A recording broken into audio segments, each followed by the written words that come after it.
Bismillahirrahmanirrahim. Assalamualaikum warahmatullahi wabarakatuh.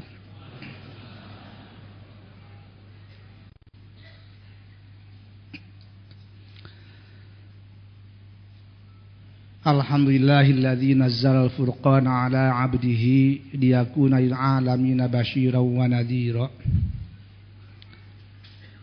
Wa hadiyan ilallahi biiznihi wa sirajan munira. Asyhadu an la ilaha illallah wa kafa.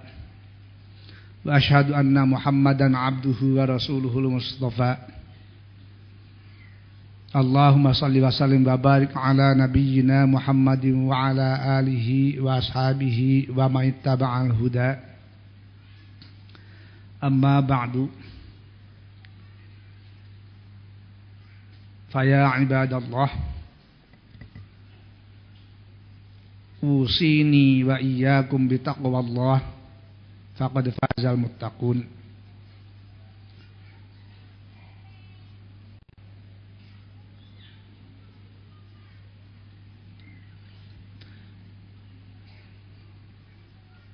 Yang terhormat dan sama-sama kita hormati Al-Mukarram Al-Muhtaram Al-Ustaz Bapak Dr. Andes Ahmad Sukino beserta keluarga, jajaran pengurus Majelis Tafsir Al-Quran, baik yang terutama dari pusat maupun yang dari daerah, panitia penyelenggara kuliah Ahad pagi,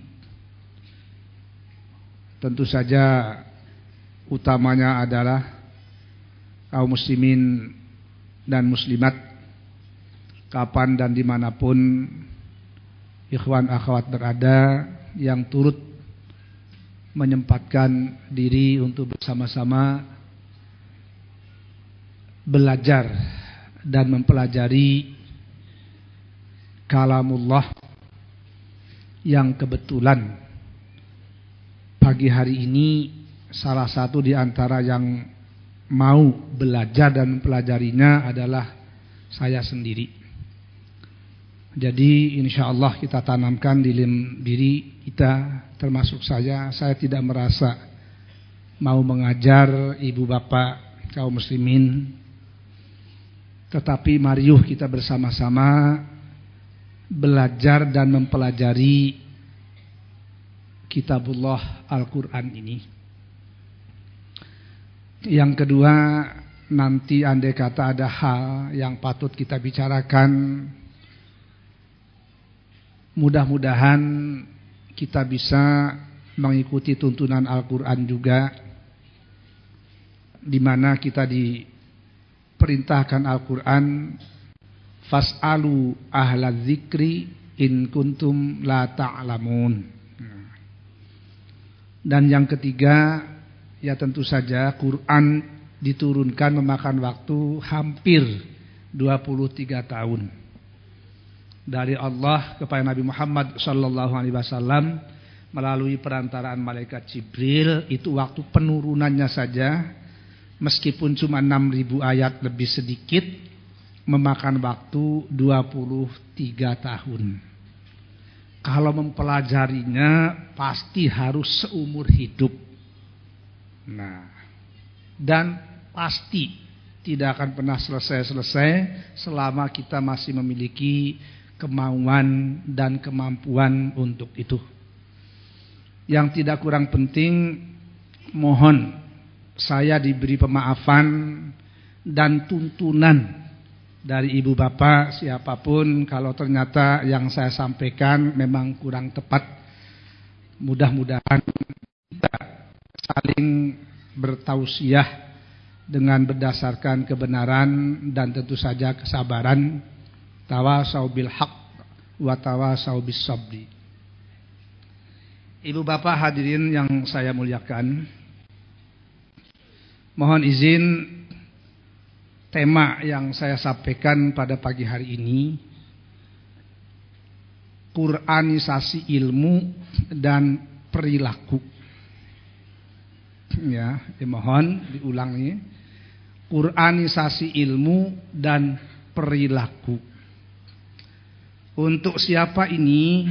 Tentu adalah kita buka Al-Quran untuk kita yang berkemauan dan mudah-mudahan berkemampuan, bukan karena diri kitanya, tapi mudah-mudahan semata-mata hidayah dari Allah Subhanahu wa ta'ala.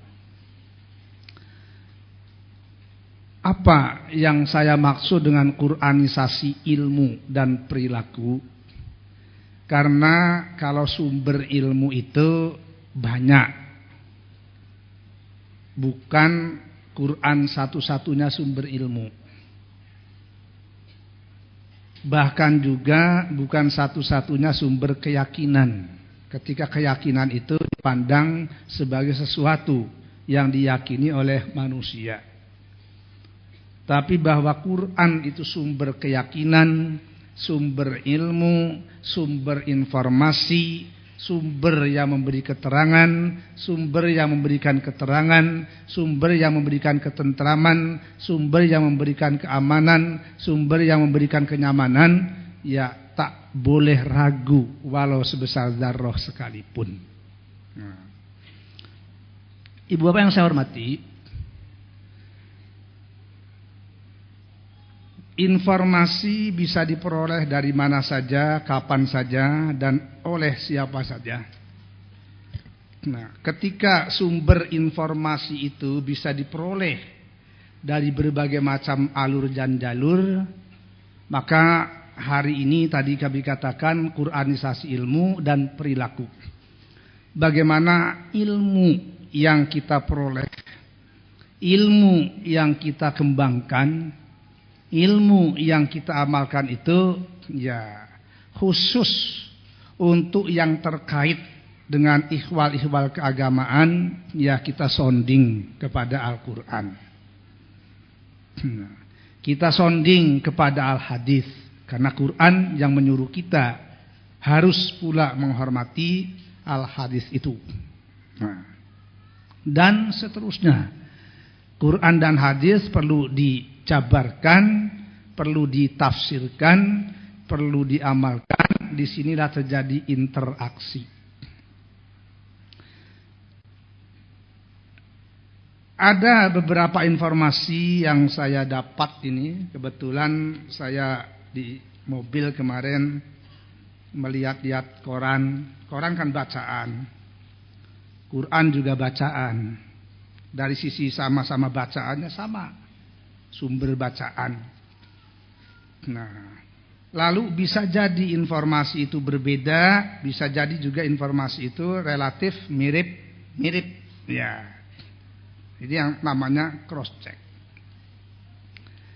Kebetulan yang saya baca itu kemarin informasi tentang data kenaikan penularan virus HIV AIDS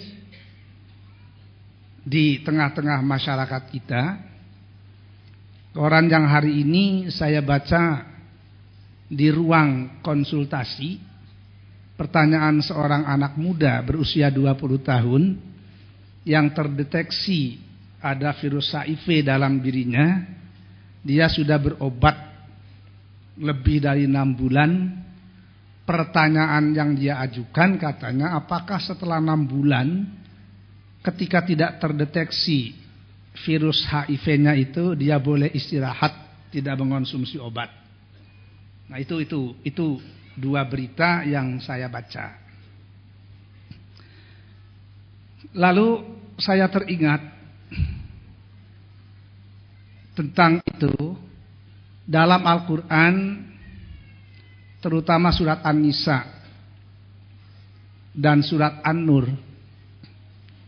yang isinya sebagian berbicara tentang persoalan penyaluran nafsu biologis melalui akdu nikah di satu pihak, dan larangan atau keharaman zina di pihak lain.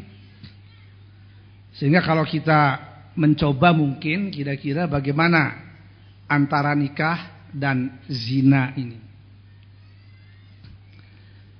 Al-Quran surat An-Nisa ayat 3 itu memberikan tuntunan kepada kaum muslimin untuk melakukan akad nikah bagi yang memiliki kemauan dan terutama kemampuan.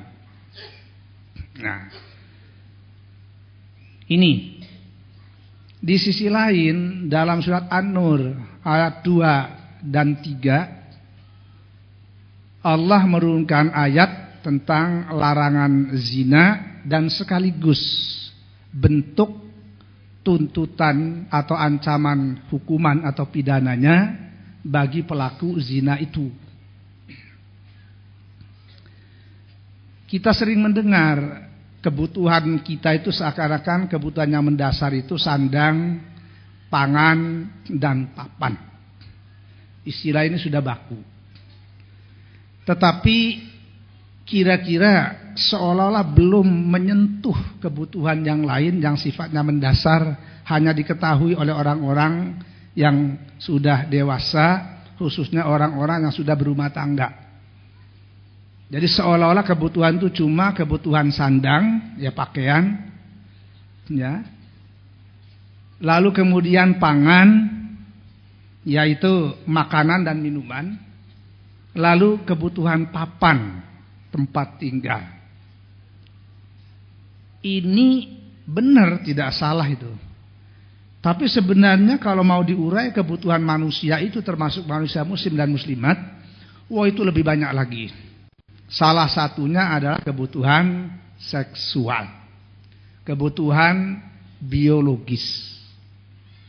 Nah, bagi orang yang sudah memerlukan kebutuhan biologis ini, kebutuhan seksual ini, oleh agama diberikan tempat dan wadah berupa institusi pernikahan, berupa institusi perkawinan. Nah, jadi nafsu biologis Anda itu manusia, termasuk kita semua ini, silakan Anda salurkan. Tetapi sedikit berbeda dari hewan misalnya, kita diberikan institusi yang sangat-sangat terhormat yang disebut dengan institusi munakahat atau perkawinan itu. Nah, negara juga sudah memberikan kepada kita supaya tidak terjadi benturan kehidupan, karena bangsa Indonesia ini di satu sisi adalah harus patuh kepada aturan perundang-undangan, di sisi lain undang-undang juga sangat menghormati ajaran agama. Nah, dibuatkanlah undang-undang yang mengatur ihwal rumah tangga itu tadi. Salah satunya Undang-Undang Nomor 1 Tahun 1974 tentang perkawinan. Nah, jadi sudah klop di sini ada kesenyawaan. Al-Quran memerintahkan, mempersilahkan kepada umat manusia untuk menyalurkan nafsu seksualnya lewat institusi perkawinan. Nah, pada saat yang bersamaan Al-Quran juga mengingatkan penyaluran biologis atau tepatnya adalah nafsu seksual di luar ikatan yang sah, ya, itu dinyatakan zina oleh Al-Quran. Nah, dengan kalimat lain kita rumuskan zina itu adalah perbuatan persenggamaan atau persetubuhan yang dilakukan oleh orang yang tidak melalui ikatan pernikahan yang sah. Nah, kira-kira begitulah lebih kurang. Lalu bagaimana kalau ternyata itu terjadi juga gitu kan? Bisa jadi ada yang sudah menikah, ya sudahlah. Tapi bisa jadi juga ada orang menikah iya gitu kan. Di luar nikah juga oke, namanya manusia. Itu kan. Dan itu terlihat, ternyata ini yang saya lihat di harian yang saya baca tadi dan kemarin itu, ternyata misalnya kita lihat di sini, untuk menanggulangi virus HIV AIDS, ya, itu dunia kan sangat peduli sampai ada hari AIDS, hafal. Ada nggak hari pengajian tafsir Quran? Ada hari, malah tiap minggu. Maka nggak perlu lagi ada setiap tahun sekali, tiap minggu soalnya. Nah, tapi ada hari AIDS sedunia. Nah, itu, ya, bicara. Kemudian, ini informasi yang saya baca, faktanya 81,8%. Berarti hampir 82% penularan HIV disebabkan perilaku seksual. Hanya 12% yang melalui jarum suntik narkoba. Artinya masih tinggi kan. Nah, kemudian sampai di sini kalimat yang menyatakan, ya, perilaku seksual memang tidak selamanya identik dengan penyimpangan seksual, ya. Karena tadi ada kan yang suami istri ketularan ada. Maka berarti tidak semua jalur penularan virus HIV yang melalui hubungan seksual itu berarti penyimpangan seksual, tidak. Tetapi pada saat yang bersamaan di sini juga dikemukakan data lainnya. Terdapat 35%. Ini bahasa itu bahasa dari koran yang saya kutip. Wanita penjajah seksual langsung. Enggak tunai lah. Kalau tunai kan kawin. Ini langsung. Gitu kan. 35%. Sementara yang waria ternyata lebih tinggi, 41%. Ada yang LSL, singkatannya laki sama laki, kok doyan juga gitu. Berapa jumlahnya? Ya, sekitar 30% juga. Ini saya kutip semua ya, dari kutip. Lalu ini dampak yang luar biasa. Semua orang menghindarkan dirinya dari kemungkinan tertular virus HIV AIDS itu. Maka banyak yang menaruh peduli untuk mengatasi persoalan itu, karena itu menjadi penyakit masyarakat. Nah, pada saat yang bersamaan, Quran sekian abad yang lalu menurunkan ayat yang melarang praktek-praktek perilaku seksual di luar tali ikatan nikah yang sah itu tadi. Ayatnya sangat pendek. A'udzubillahi minasyaitonirrajim. Bismillahirrahmanirrahim. Nah, nanti dicek sendiri oleh ibu dan bapak tentang ayatnya itu. Ini pendek sekali. Wala taqrabuz zina innahu kana fahisyatan wa sa'a sabila. Ya, kalau kita hitung rame-rame kata-katanya itu nggak bakal perlu waktu berjam-jam, Mbak. Coba ibu bapak hitung, wala taqrabuz zina innahu kana fahisyatan wa sa'a sabila. Cuma sekitar ya 7 kata mungkin ya. 1, 2, 3, 4, 5, 6, 7. Cuma 7 kata. Singkat, padat, akurat. Kata ilmu tafsir, lughatul Quran, hiyal ijaz. Bahasa Quran itu sangat simpel, singkat. Jadi cukup larangan zina itu dikemukakan dalam 7 kata. Dan hurufnya saya hitung tidak sampai 30, cuma 29 huruf. Wala taqrabuz zina innahu kana fahisyatan wa sa'a sabila. Dan janganlah kalian umat manusia, terutama orang-orang yang mengaku dirinya minal mu'minin wal mu'minat, minal muslimin wal muslimat. Nah, tentu yang masih al-ahya'i minhum, yang wal amwat ya kita serahkan kepada Allah ya.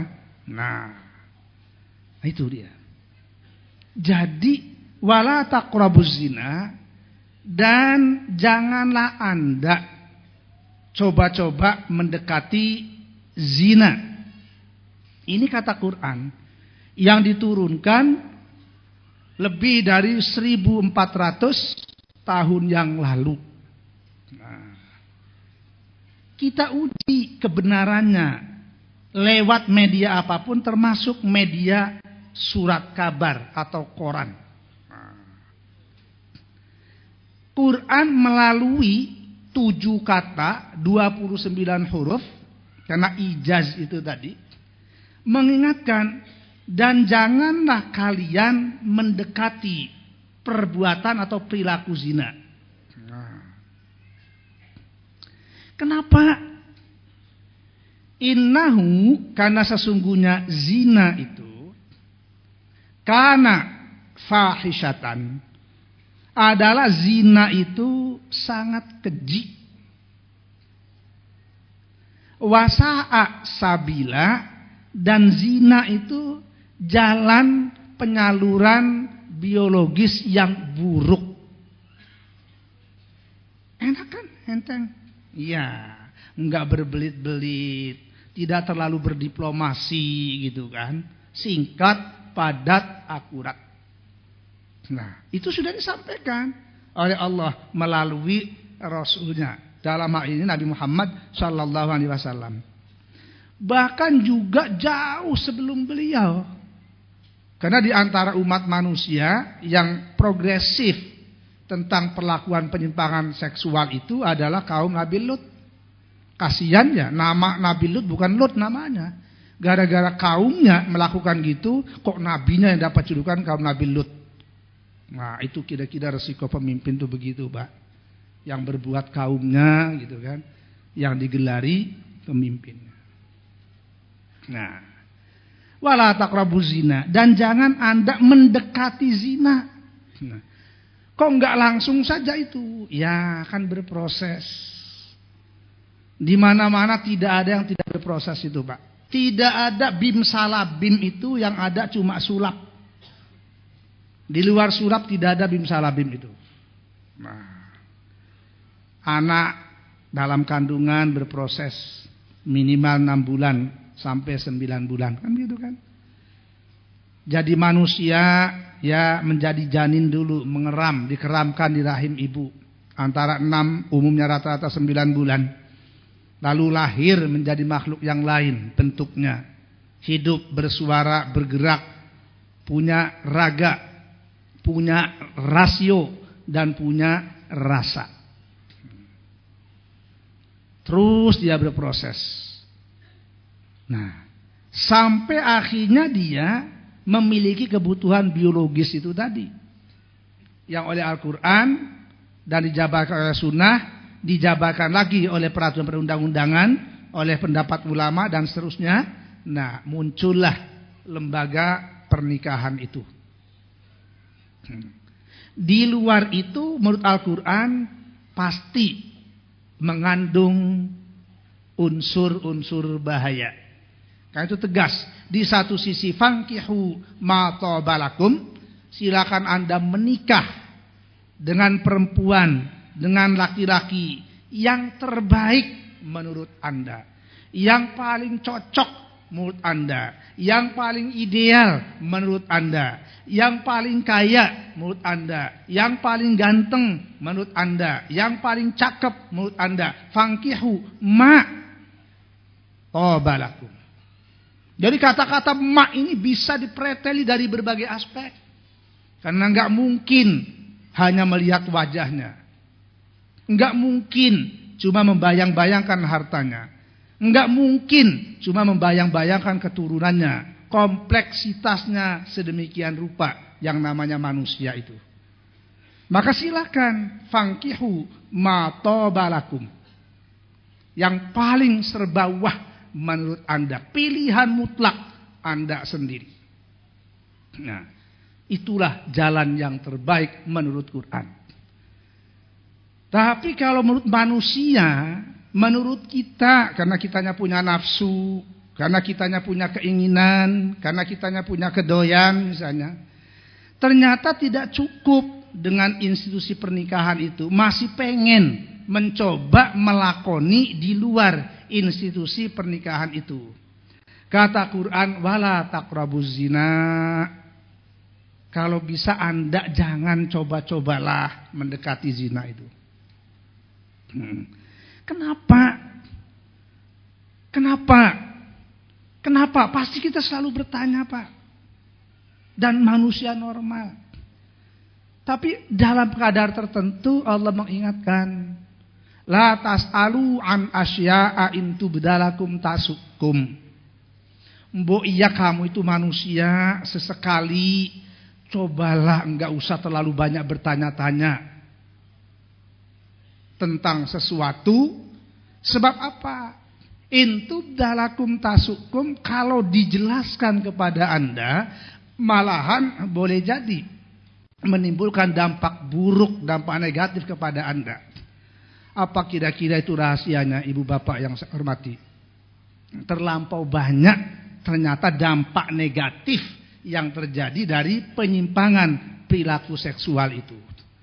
Kalau diurai dalam Al-Quran, apalagi angkanya harus difluktuasinya dicatat setiap hari, Al-Quran kedodoran. Maka cukup merasa dipandang cukup dengan 7 kata dan 29 huruf. Wala taqrabuz zina. Kenapa? Innahu kana fahishatan. Karena zina itu kalau Anda lakukan, itu pasti menimbulkan dampak yang dahsyat keburukannya. Apa contohnya? Nah, tadi sudah saya kemukakan. Ini bukan karang-mengarang, informasi dari lembaga yang layak dipercaya. Bayangkan coba. Masih ada di sini sekitar itu. Quran mengingatkan wala taqrabuz zina innahu kana fahisha, karena itu pasti itu keji. Ternyata di kita ini masih terdapat sekitar 1.800 sekian ibu-ibu hamil yang tertulari oleh virus HIV itu. Menurut koran itu tentu dari suaminya yang selain menyalurkan nafsu biologis melalui pintu istrinya, juga ada pintu eceran di tempat lain. Ya borongan nggak ada saya kira, Pak. Kalaupun jumlahnya itu, karena di kita itu katanya masih terdapat PSK itu sekitar 2.000 sekian, tapi laki-lakinya sekitar 3 jutaan. Sehingga satu perempuan PSK kira-kira melayani 14,1 laki-laki. Nah ini data ini bukan saya, Pak, cuma baca saya. Baca ya, maaf. Nah, itu. Nah, bayangkan lalu terenyuh saya melihat, ya Allah, seorang suami, seorang ayah yang mestinya melindungi istrinya. Jangankan dari dalam penyerangan itu, kejahatan itu, dari luar pun wajib dia lindungi, sehingga diposisikan ar-rijalu qawwamuna 'alan nisa. Menurut Al-Quran, kok ini kok enggak minimal tadi itulah. Ibu hamil yang sekian ribu itu jumlahnya, yang menurut keterangan ini katanya tertulari oleh pasangannya. Pertanyaannya, kira-kira benar enggak kata Al-Quran itu fahisyah, bahwa zina itu memang keji? Bukan menanamkan benih untuk menyisakan masa depan dia, kok tidak diberi sesuatu yang menjadi beban hidup? Karena itu nanti akan terjangkitnya sekian persen pada anak yang usianya 0 hari sampai 4 tahun, dan lebih tinggi lagi bagi anak yang 4 sampai 15 tahun usianya baru terdeteksi virus HIV-nya itu. Artinya di saat-saat anak buah dia, sperma dia menjadi anak manusia yang mestinya adalah dambaan kebahagiaan keluarganya, kebahagiaan bangsa dan negaranya, kebahagiaan putra-putri daerahnya, kebahagiaan manusia di muka bumi ini rusak oleh orang tuanya sendiri karena dia terhinggapinya justru memasuki usia 14 tahun itu. Itu Pak. Quran cukup dengan mengatakan bahwa zina itu fahisyah apapun alasannya. Fa, alif, ha, shin, tak marbutoh. Cuma 4 huruf. Keji, dan keji. Tapi kita manusia itu memang luar biasa nafsu itu Pak. Nah itulah. Yakin nanti dia begitu nafsunya itu sudah habis. Ya, tidak punya lagi nafsu biologis itu. Pasti dia tinggal merenung, tapi nggak bisa berbuat banyak. Wong anaknya sudah jelas tercemari oleh virusnya dia. Istrinya sudah dikorbankannya oleh dia. Nafsu dia yang sesaat, 1 detik, 2 detik, lamanya sekian menit itu mustahil bisa mengembalikan spirit kembali karena sudah nasi sudah menjadi bubur. Wala taqrabuz zina innahu kana fahisyah wasa'a sabila. Selain itu dampaknya akan buruk. Itu dinyatakan Al-Quran, apapun yang namanya praktek-praktek hubungan seksual di luar suami istri yang sah itu kategorinya adalah jalan yang buruk. Logikanya maaf, jangankan jalan itu Ibu dan Bapak ya. Jalan kereta saja, jalan mobil saja, jalan dokar saja, kalau jalannya jelek, jalannya buruk, nggak pernah nyaman kita rasanya. Apalagi jalan itu. Nah, ini rahasianya Quran. Jadi siapapun misalnya menyangkut ini, insya Allah dipersilakan untuk menafsirkan Al-Quran melalui ilmu yang dia punyai. Kalau saya kan bodoh tentang apa itu virus HIV Pak. Wong nggak pernah belajar kok, cuma nyebutin doang yang tadi itu. Maka nanti tanyanya jangan kepada saya. Nah iya kan, Quran mengatakan fahisyah. Tapi mahiyal fahisyah, apa sih yang dimaksud dengan fahisyah itu? Disinilah silakan bekerja sama dengan sebaik-baiknya. Departemen Kementerian Kesehatan menelusuri banyak uang negara yang digunakan untuk meneliti dan mengatasi penyakit HIV itu. Yakin tidak murah. Salah satunya tahun 2011 saja konon negara menggelontorkan bantuan gratis 10 juta kondom kepada PSK yang enggak enak di belakang itu PSK miskin katanya. Masya Allah. Ternyata enggak kaya juga ya. Betul ditulis di situ Pak. Lagi-lagi koran nih ya. Bukan Quran. Quran kan fahisyah doang tadi. Bapak bedakan. Koran membagi-bagi secara gratis kondom 10 juta kepada PSK yang miskin. Ya. Nah ini Ibu dan Bapak.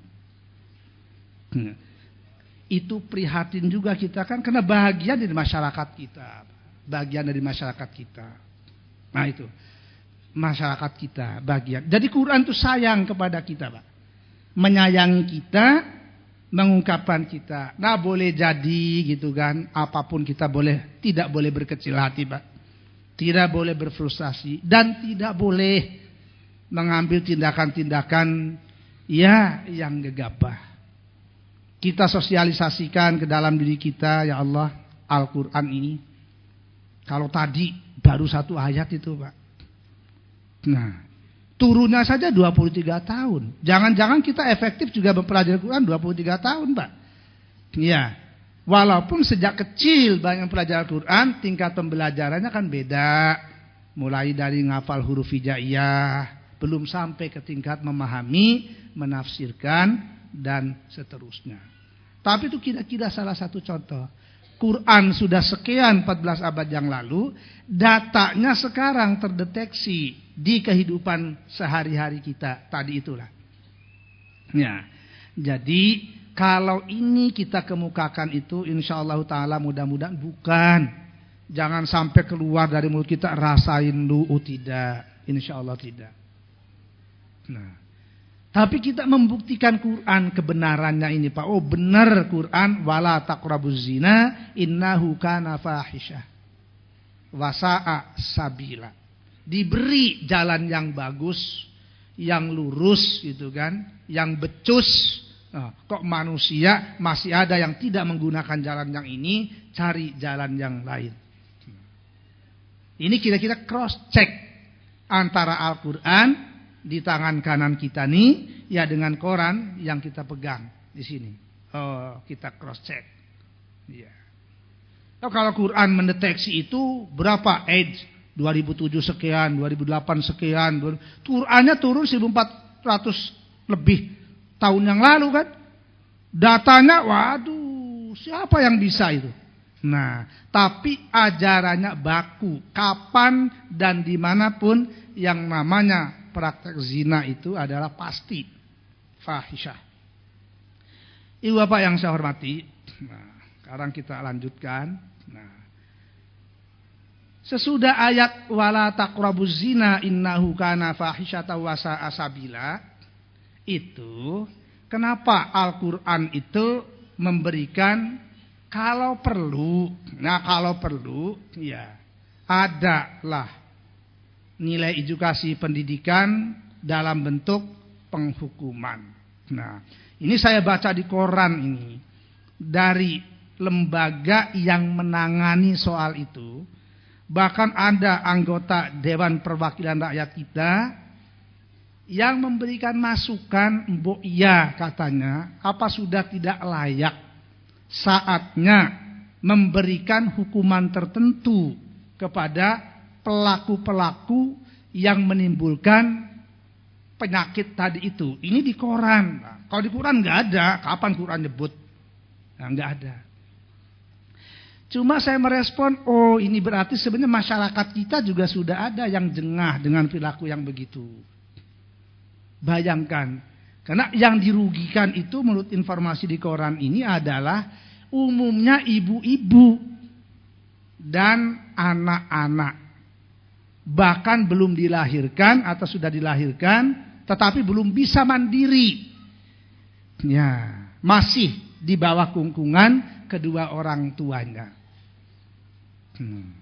Diusulkan di sini, apa enggak sudah saatnya ada peduli untuk diberikan hukuman atau bahkan bahasa koran itu dikriminalisasikan.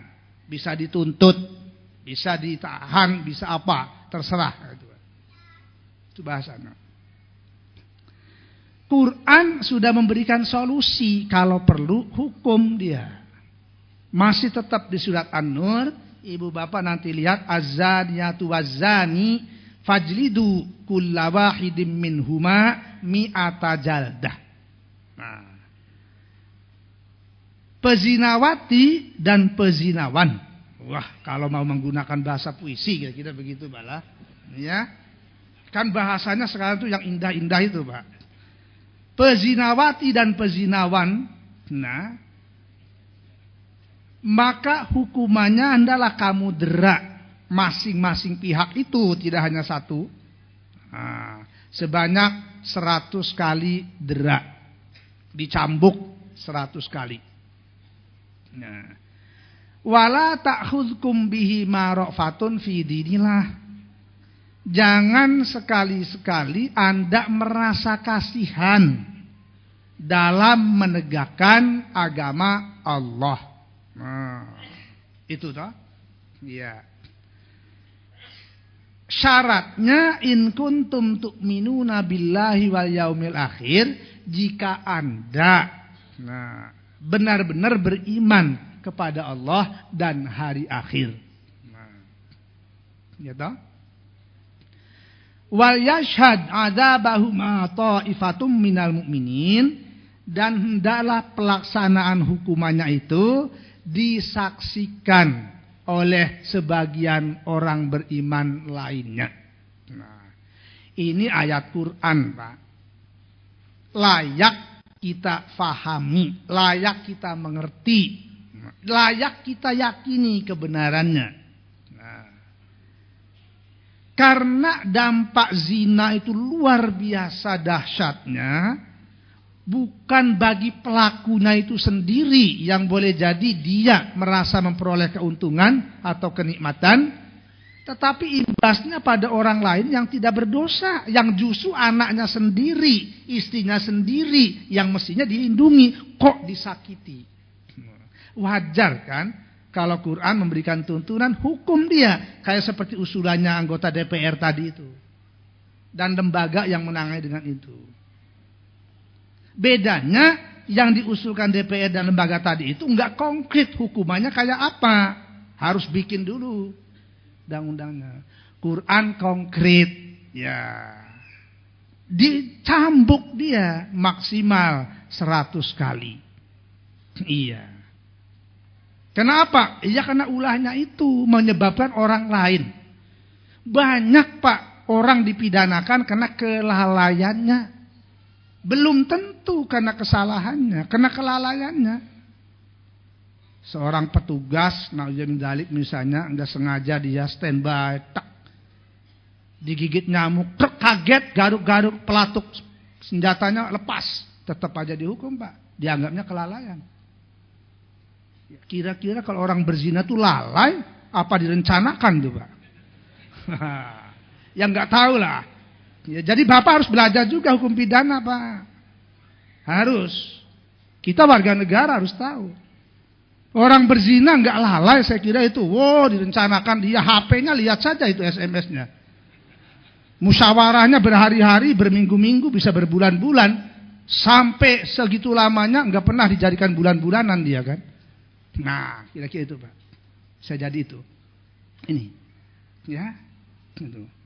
Jadi azaniyatu azani fajlidu kulla wahidin minhuma, derak 100 kali. Ini tawaran dari Al-Quran. Maka ada catatan di bawahnya tadi. Pasti Anda nggak bakal tega lah. Masa orang dicambuk di depan umum pula. Waduh.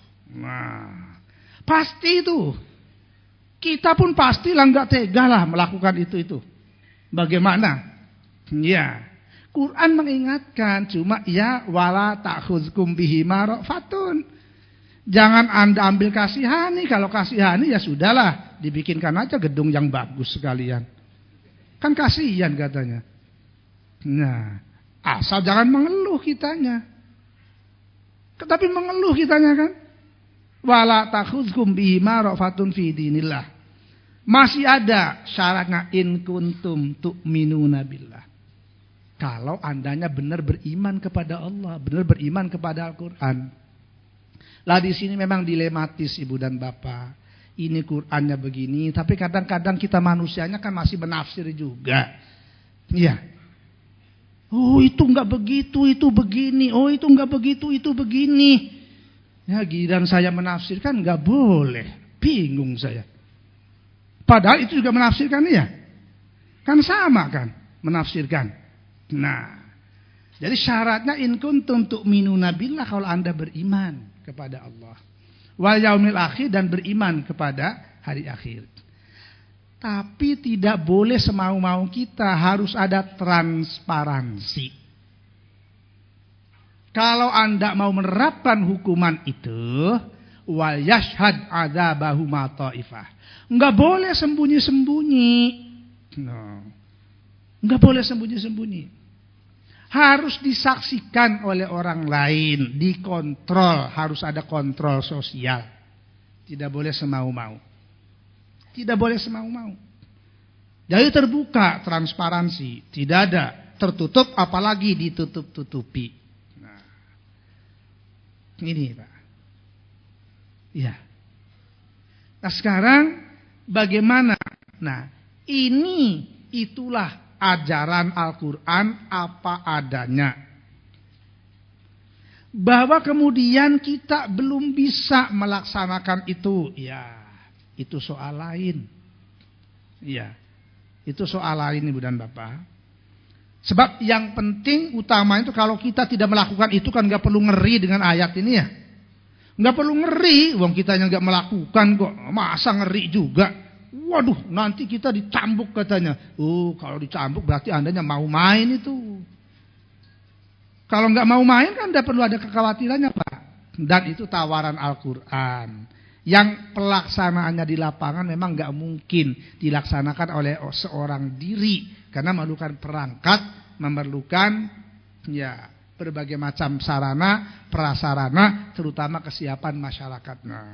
Tetapi sebagai manusia muslim, saya kira insya Allah tidak ada yang salah untuk memahami ayat Al-Quran ini. Kan begitu intinya kan. Nah jadi ini adalah Al-Quran, ya ini adalah informasi dari Quran, ya kita mencari solusi kira-kira kayak apa.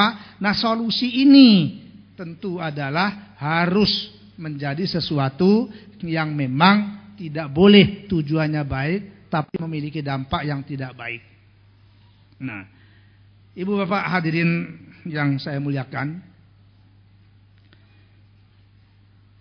karena Quran itu tadi bahasanya ijaz, ya singkat, padat, akurat. Maaf, mudah-mudahan sudah saya berikan contoh tadi itu kan, surat An-Nur ayat 2 untuk persoalan menikah diatur pada An-Nisa antara ayat 3, larangan zina diatur pada surat An-Nur ayat 2 dan 3. Nah, lalu kita combine di sini. Oh ini kalamullah yang sudah lama sejak masa azali dan insya Allah abadi. Nah, peristiwa manusia, oh ini di kalangan bangsa ini begini, di kalangan bangsa sana begitu, di kalangan sosial begini, kalangan sosial yang lain begini. Mencari solusinya kayak apa? Ada yang bisa dijalani oleh kita sendiri-sendiri. Misalnya tadi itu yang paling gampang terapannya, ya sudahlah satu-satunya jalan penyaluran nafsu biologis kita adalah melalui pintu munakahat. Itu bisa kita. Dan negara juga sudah memfasilitasi kepada kita. Ada kantor urusan agama, menikah itu harus di kantor, dicatat gitu supaya ada bukti administratifnya. Tapi kadang masih ada yang tidak mengindahkan ini, ya agama sudah bilang bahwa perbuatan itu fahisyah. Kalau perlu ada hukuman, jangan dibiarkan saja. Loh, kalau hukumannya belum ada, ya kita tidak boleh mengambil tindakan sendiri, Pak. Kenapa? Tadi itu ada kehidupan individu, ada kehidupan bersama, dan ada kebersamaan. Mana yang bisa kita lakukan, wajib mutlak hukumnya. Ini yang sarananya fardu ain. Nah, ada yang fardu kifayah. Fardu kifayahnya itu yang mana? Ya banyak yang bisa kita lakukan. Termasuk sekarang ini insya Allah masuk kepada fardu kifayah. Ada kolektivitas kita. Ada kebersamaan kita. Sama-sama pengen mencoba, membuka, membaca, memahami, dan seberapa dapat mengamalkan Al-Quran Al-Karim ini. Nah, itu kan langkah-langkahnya dan tidak akan pernah selesai. Kitanya sudah dewasa, bisa mempelajari. Anak kita kan baru lahir, Pak. Terus diajarkan. Jadi sebenarnya itulah kira-kira yang disebut dengan long life education, itu pendidikan seumur hidup, itu termasuk Quran. Ya. Dan alhamdulillah Pak, kita bangsa Indonesia ini di balik kekurangannya banyak juga kelebihannya. Enggak boleh berkecil hati. Ya. Kira-kira kemarin malam mungkin ya, hari Kamis, malam Jumat, sampai hari Jumat, bahkan sampai malam Sabtu, itu di tengah-tengah bangsa dan negara kita ini digulirkan pengembangan kurikulum pendidikan nasional. Nah, ada petikan yang bagus, mudah-mudahan menjadi kenyataan. Pak Mendiknas kita itu Profesor Dr. M. Nuh beberapa kali mengulang-ulang keinginan arah kurikulum ini kemana, ingin menciptakan peserta didik yang outputnya nanti itu adalah tidak cuma pandai, tidak cuma pinter, tetapi adalah jujur, jujur, dan jujur. Kata beliau. Nah itu kan. Wajib kita syukuri. Untuk meningkatkan itu saya yakin Al-Quran ini turut. Kalau keberatan dikatakan ini akan itu kan turutlah. Kalau misalnya keberatan. Mendidik manusia-manusia menjadi jujur. Oh banyak katanya orang yang nganu Quran gak jujur. Saya kok ragu Pak. Kalau benar orang itu memahami Quran, benar mengamalkan Al-Quran, gak jujur itu aneh rasanya Pak. Perlu kita balik. Kalau yang memahami dan mengamalkan saja dipandang gak jujur, wah lebih besar lagi yang gak memahami, gak mengamalkan itu kan. Logikanya kan begitu kan. Nah jadi intinya bagaimana kita bersama-sama, ayo terus kita pelajari Al-Quran ini, terus kita berusaha mengamalkannya dari waktu ke waktu Pak. Saya kira sudah 60 menit Pak, pengantar. Sudah belum? Sudah Pak. Kok yang bilang baru sedikit ini? Saya nggak ngikutin jam Pak, kalau saya mau kesana terus, kapan saya ngomong? Ya, belum ya? Berapa menit lagi Pak kira-kira? Sedikit lagi, kira-kira 5 menit ya. Nah oke, kita manfaatkan itu. Jadi kita ini kalau Quran Pak, menyarankan kita itu harus menjadi manusia-manusia yang peka dan peduli. Apa buktinya?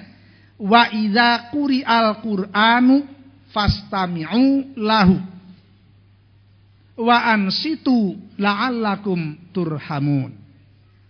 Ya. Dan apabila dibacakan Al-Quran itu kepada Anda, manusia, kaum muslimin, kaum muslimat, ya, termasuk di dalamnya adalah yang berhimpun di dalam wadah Majlis Tafsir Al-Quran, keluarga besar MTA. Wa idza quri'al Qur'anu fastami'u, silakan simak. Simak itu dari kata Quran ini Pak. Ya, sami'ah, sam'an, sima'an. Simak baik-baik. Fastami'u lahu. Lalu wa ansitu, diam. Bab kalau semuanya ngomong kira-kira bagaimana? Nah, untuk apa menyimak lalu kemudian diam, disuruh mendengarkan itu, diam itu? La'allakum turhamun, supaya Anda yang menyimak Al-Quran itu tadi, yang diam. Nah, mulutnya yang diam, telinganya mendengar, tangannya hidup, mungkin menggunakan laptop dan lain sebagainya. La'allakum turhamun, agar Anda diberikan rahmat oleh Allah Subhanahu wa taala. Apa sih rahmat itu? Kita kalau disuguhi ajak tuh Pak pengumuman, acaranya ini, terakhir ramah tamah. Senang gak itu Pak? Iya, pasti senang itu, ramah tamah itu. Karena logikanya ramah tamah itu pasti kita dibahagiakan. Ya dari kata rahmah itu Pak. La'allakum turhamun, supaya Anda diberi rahmat. Diberi rahmat. Nah, jadi ini kira-kira bagaimana kita ketika Quran dibacakan telinga kita mendengar, ketika kita aktif melakukan pembacaan seorang diri, bareng-bareng bersama-sama juga memang mentelaah itu tadi, huruf demi huruf, kata demi kata, kalimat demi kalimat, ayat demi ayat. Insyaallah ta'ala ujung-ujungnya adalah akan ketemu konsep kehidupan yang utuh dan menyeluruh itu. Nah, jadi di sini pada intinya, kalau saya mencoba tadi menggambarkan ini Al-Quran, ini adalah Quran. Nah, maksud saja, yuk coba sih kita ini mencari bahwa Quran ini rahmat, Islam itu agama rahmat, nabinya Nabiur Rahmati, Allahnya Maha Rahman dan Maha Rahim, ya jadilah ini tumpuan kasih sayang kepada kita. Jadi normanya bagaimana Al-Quran ini terawetkan oleh kita, karena sudah baku standar dia. Perkembangan dunia keadaannya, ya kita butuh informasi dari ini. Oh ternyata di negara kita masih ada sekian yang tertular HIV/AIDS. Oh ternyata di negara kita masih ada sekian ribu ibu hamil dan calon bayinya itu yang tertular oleh virus HIV. Oh ternyata di negara kita alhamdulillah masih banyak orang yang peduli ya untuk mengatasi persoalan itu. Ada yang caranya dengan menggratiskan kondom tadi itu, upaya untuk menekan penyakit itu. Ada yang mengusulkan perlu ada hukuman. Ya, ada lagi yang berkomentar kadang-kadang kurang menyenangkan. Itulah romantikanya kehidupan orang banyak. Tapi dijamin diyakini nilai-nilai dan norma Al-Quran ini tidak akan pernah ada yang usang. Dinamika dan dinamisasinya yaitulah dikembangkan oleh manusia, termasuk oleh IT, informasi melalui teknologi seperti yang sekarang sedang kita lakukan insyaallah di mancanegara, menyaksikan juga apa yang saya sampaikan ini. Karena itu melalui mimbar yang terhormat ini, baik kepada Ustaz kita Ustaz Dr. Andes Ahmad Sukino beserta pengurus Majelis Tafsir Al-Quran, hadirin hadirat kaum muslimin muslimat, ya mudah-mudahan kami-kami yang sekarang sedang mempelajari ini sebagai bahan renungan kita. Kebenaran mutlak hanya ada pada Al-Quran yang kalamullah itu, dan ada pada Allah Subhanahu wa taala. Kita sebagai orang yang meyakini kebenaran Al-Quran, kekitaban Al-Quran, mencoba memahami, memotret isi kandungannya itu, insya Allah dengan nawaitu yang ingin sebenar mungkin, yang ingin sebaik mungkin, yang ingin setepat mungkin, yang ingin seindah mungkin.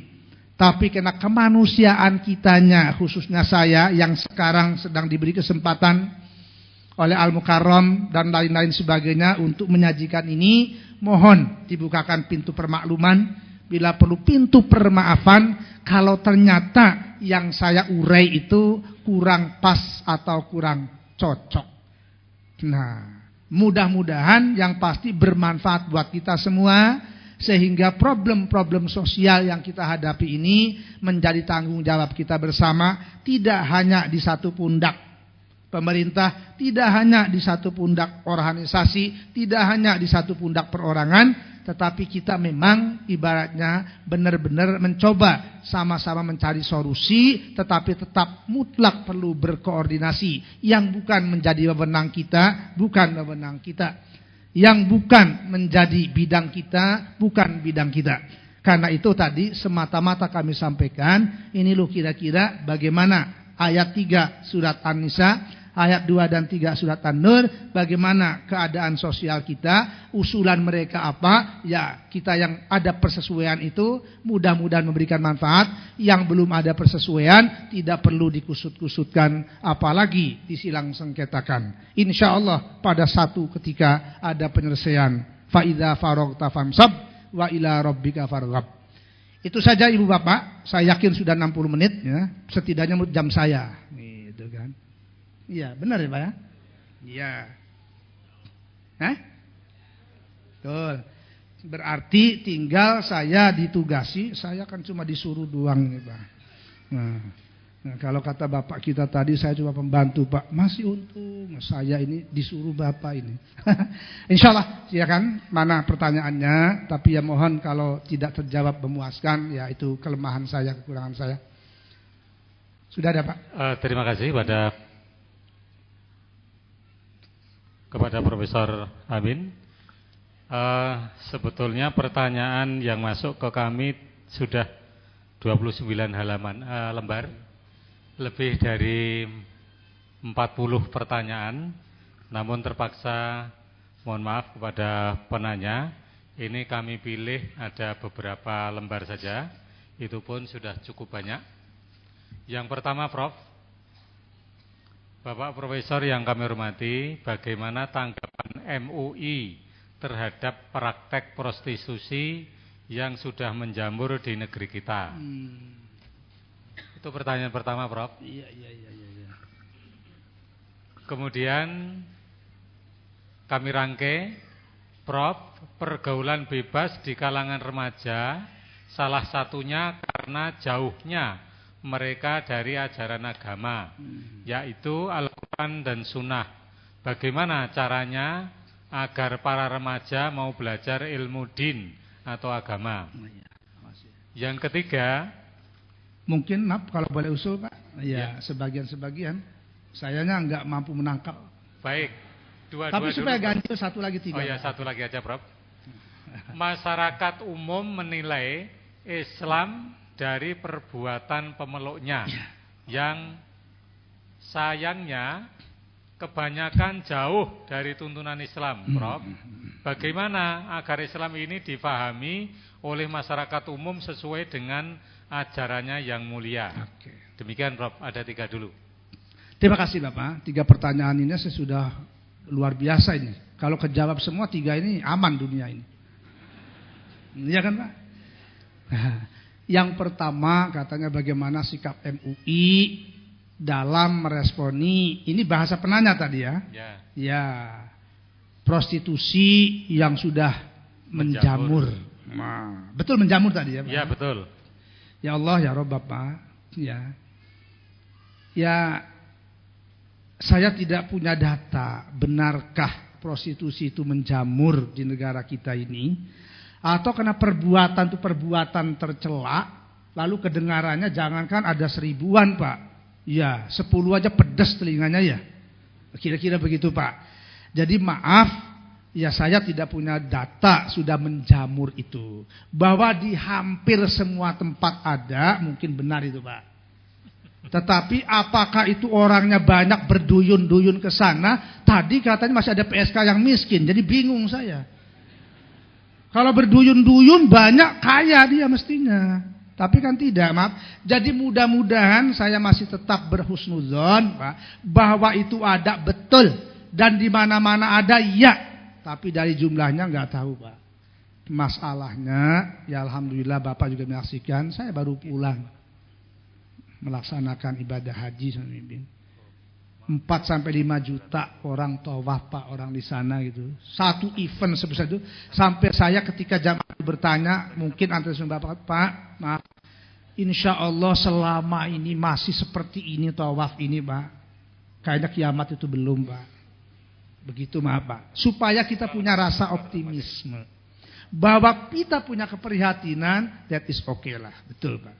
Jangan dibiarkan. Nah, caranya bagaimana? Nah, sikap MUI sudah jelas. Saya yakin dari tingkat pusat sampai daerah tidak pernah ada MUI mendukung prostitusi itu. Iya. Nah itu Pak. Cuma kalau dikatakan sikapnya itu kayak Pak lah ini, atau Bapak misalnya, wow menghendaki MUI itu demo turun tangan. Waduh, Bapak ya gitu kan. Fatwanya sudah jelas, bukan fatwa Quran. Nah, itu kan. Usulannya sudah, anunya sudah, ya mungkin tinggal barangkali yaitu bagaimana koordinasinya yang baik. Pemerintah juga saya yakin berusaha, berkehendak untuk itu. Nah kira-kira begitu Pak. Bahwa kadang-kadang masih ada, ya itu yang tadi kita katakan itu Pak. Ya kalau mau berseloroh itu kan Allah sudah nyiapkan itu kan. Ada surga, ada neraka. Bahkan pinjem seloroh yang berbobot dari Pak Mendiknas itu. Dan tadi katanya pengen kurikulum menciptakan insan-insan yang jujur. Kalau orang ditanya, benar kamu melakukan ini? Iya Pak, kamu masuk kamar sana katanya. Ditanya yang satu, benar kamu begini? Masuk kamar sana. Ya, upaya itu insya Allah ada Pak. Tapi mimpi menghapuskan sama sekali, saya kira ya itulah tadi saya katakan di mana-mana dunia itu pasti ada itu Pak. Tapi benjamurnya kayak apa jumlahnya, tolong Bapaklah yang meneliti seberapa banyak. Kekhawatiran itu jelas ada. Ya. Yang kedua, nah, pertanyaannya, yang kedua apa tadi Pak? Lupa tuh sama. Pergaulan bebas ya, pergaulan pergaulan bebas. Salah satunya karena ini sebenarnya gini Bapak. Tadi kan saya sudah mengatakan ada fardu ain, ada fardu kifayah. Kita semua ini memiliki tanggung jawab di balik amanah. Cuma kadang-kadang banyak, kalau banyak tuh lebih dari 2 Pak, dalam konteks bahasa Quran. Kalau bahasa lainnya lebih dari 1 itu banyak, karena cuma mengenal tunggal dan jamak. Nah ini Pak. Ia kembali sekaligus menjawab pertanyaan yang ketiga itu tadi. Kan kita ini beragama, mengaku beragama Islam, tapi kok Qur'annya itu enggak tersimak Pak. Nah, ini menurut catatan sejarah Pak ya, catatan sejarah. Di saat-saat dulu ya, daulah Islamnya itu masih satu dipegang, satu tampuk kepemimpinan ya. Berjalan baik. Sampai satu ketika ada usulan dari umat untuk mencetak Al-Quran supaya manusia muslimatnya itu mengerti isi Al-Quran. Lalu yang diamanahi memimpin umat Islam itu justru menolak untuk mencetak Al-Quran, sehingga Al-Quran dicetak agak lambat sedikit kan dari yang seyogianya. Kenapa itu? Ya alasannya banyak. Dari hal-hal yang sifatnya memang demi kepentingan masyarakat sendiri, sampai bisa jadi yang demi kepentingan dirinya atau kelompoknya atau segala macamnya. Nah itu kan terungkapnya setelah sejarah berlalu, masa lalu sekian. Nah itu kira-kira. Maka bagaimana tadi itu? Ya kita pelajarilah dari kita Pak. Mustahil diserahkan kepada seorang diri. Maka betul saya berharap ya Allah ya Rabb, mudah-mudahan MTA ini merupakan salah satu, mustahil kalau satu-satunya, salah satu wadah, salah satu institusi yang peduli dengan Al-Quran, mempelajari Al-Quran, mendalami Al-Quran, lalu umat Islamnya itu melek huruf Al-Quran. Itu jawabannya Pak. Karena Islam itu adanya di Quran ini. Ada kemudian di hadis, ada kemudian di kitab ulama, ada di ungkapan kaum cendekiawan. Tapi ya semua pasti harus mengacu kepada Quran itu Pak. Contohnya tadi itulah, sudah saya contohkan. Qurannya fankihu. Nah, silakan Anda menikah karena punya nafsu biologis. Anak muda itu bukan hanya muda Pak, yang tua pun pelajarilah. Gitu kan? Diajarkan ayat ini. Tapi maaf, saya kok tidak terlalu yakin benarkah ayat ini dipelajari oleh kaum muslimin dengan sebaik-baiknya, termasuk muda-mudinya itu tadi Pak. Kan belum kan? Kadang-kadang pengen mempelajari giliran ilmu yang lain, tekun dia bertahun-tahun mau. Giliran ilmu agama, enggak cukup. Ya. Malah ada anekdot begini, seorang pasangan suami istri, suaminya agak kurang mendatangi pengajian-pengajian itu. Istrinya tuh tekun menghadiri majlis taklim. 1 minggu izin pada suaminya, Kang Mas, mohon izin saya mau ke majlis taklim. Ya silakan Neng, hati-hati di jalan, baik-baik. Minggu depannya pamit lagi, begitu lagi. Rupanya ada kebutuhan yang dia inginkan dari istrinya itu, disindir juga nggak mengerti. Minggu ketiga, Neng, apa kemarin hasil ngaji itu sudah diamalkan? Apa mau dikumpulkan saja? 3 minggu kamu ngaji, saya minta sesuatu satu aja gak kamu beri. Kapan mengamalkannya? Nah, kira-kira begitu Pak. Bapak-bapak tahu itu maksudnya apa itu. Nah, iya. Logis kan? Karena Qur'annya menyuruh itu tadi. Ajarkanlah, fankiu ada nak. Nantilah tanggung jawab siapa itu Pak. Semua kita bertanggung jawab. Di rumah itu tanggung jawab kita sebagai seorang suami, sebagai seorang ayah. Maka tadi saya contoh itu maaf, yang 1.800 sekian ibu hamil yang terinfeksi gara-gara perbuatan suami itu, maaf, tanya gerangan, lu kok itu perilaku Anda? Makanya dalam ajaran hadis, ya menindaklanjuti Quran, sebelum Anda menikah itu cermati dululah calon suami Anda, calon istri Anda, karena akan menyangkut hidup mati, bukan waktu sesaat. Jadi caranya jawaban apapun, muda-mudi kita nggak bisa sepenuhnya disalahkan Pak. Kalau salah menyalahkan gampang. Kita, nah kita ini siapa? Nggak usah tuding-tudingan lah. Nah, sudah dipelopori. Bapak sekarang ini alhamdulillah hadir di sini. Bukan hanya minggu ini, sejak minggu-minggu yang lalu sampai minggu-minggu yang akan datang. Tapi mohon maaf, jangan sampai tadi pertanyaan muncul. Apa hasil ngaji yang kemarin sudah Anda amalkan? Nah, gitu kan. Nah, ini artinya apa? Dan itu proses Quran, Pak. Bukan Allah tidak mampu menurunkan Quran itu sekaligus dari surat Al-Fatihah sampai An-Nas. Tidak. Itulah proses pembelajaran dan pengajaran. Maka di anak kita pun tidak, Pak. Maaf kalau ini tidak ada di Al-Qur'annya. Kalau diangkakan 1 begini, 2 begini, manusia mencoba memeropong hal-hal yang seperti itu. Jadi karena ini kepentingan bersama, saya selalu mengatakan, Pak, kalau ihwal pergaulan bebas, kenakalan remaja, yang namanya ini, yang namanya itu, bukan persoalan orang beragama Islam tok. Tapi persoalan dunia.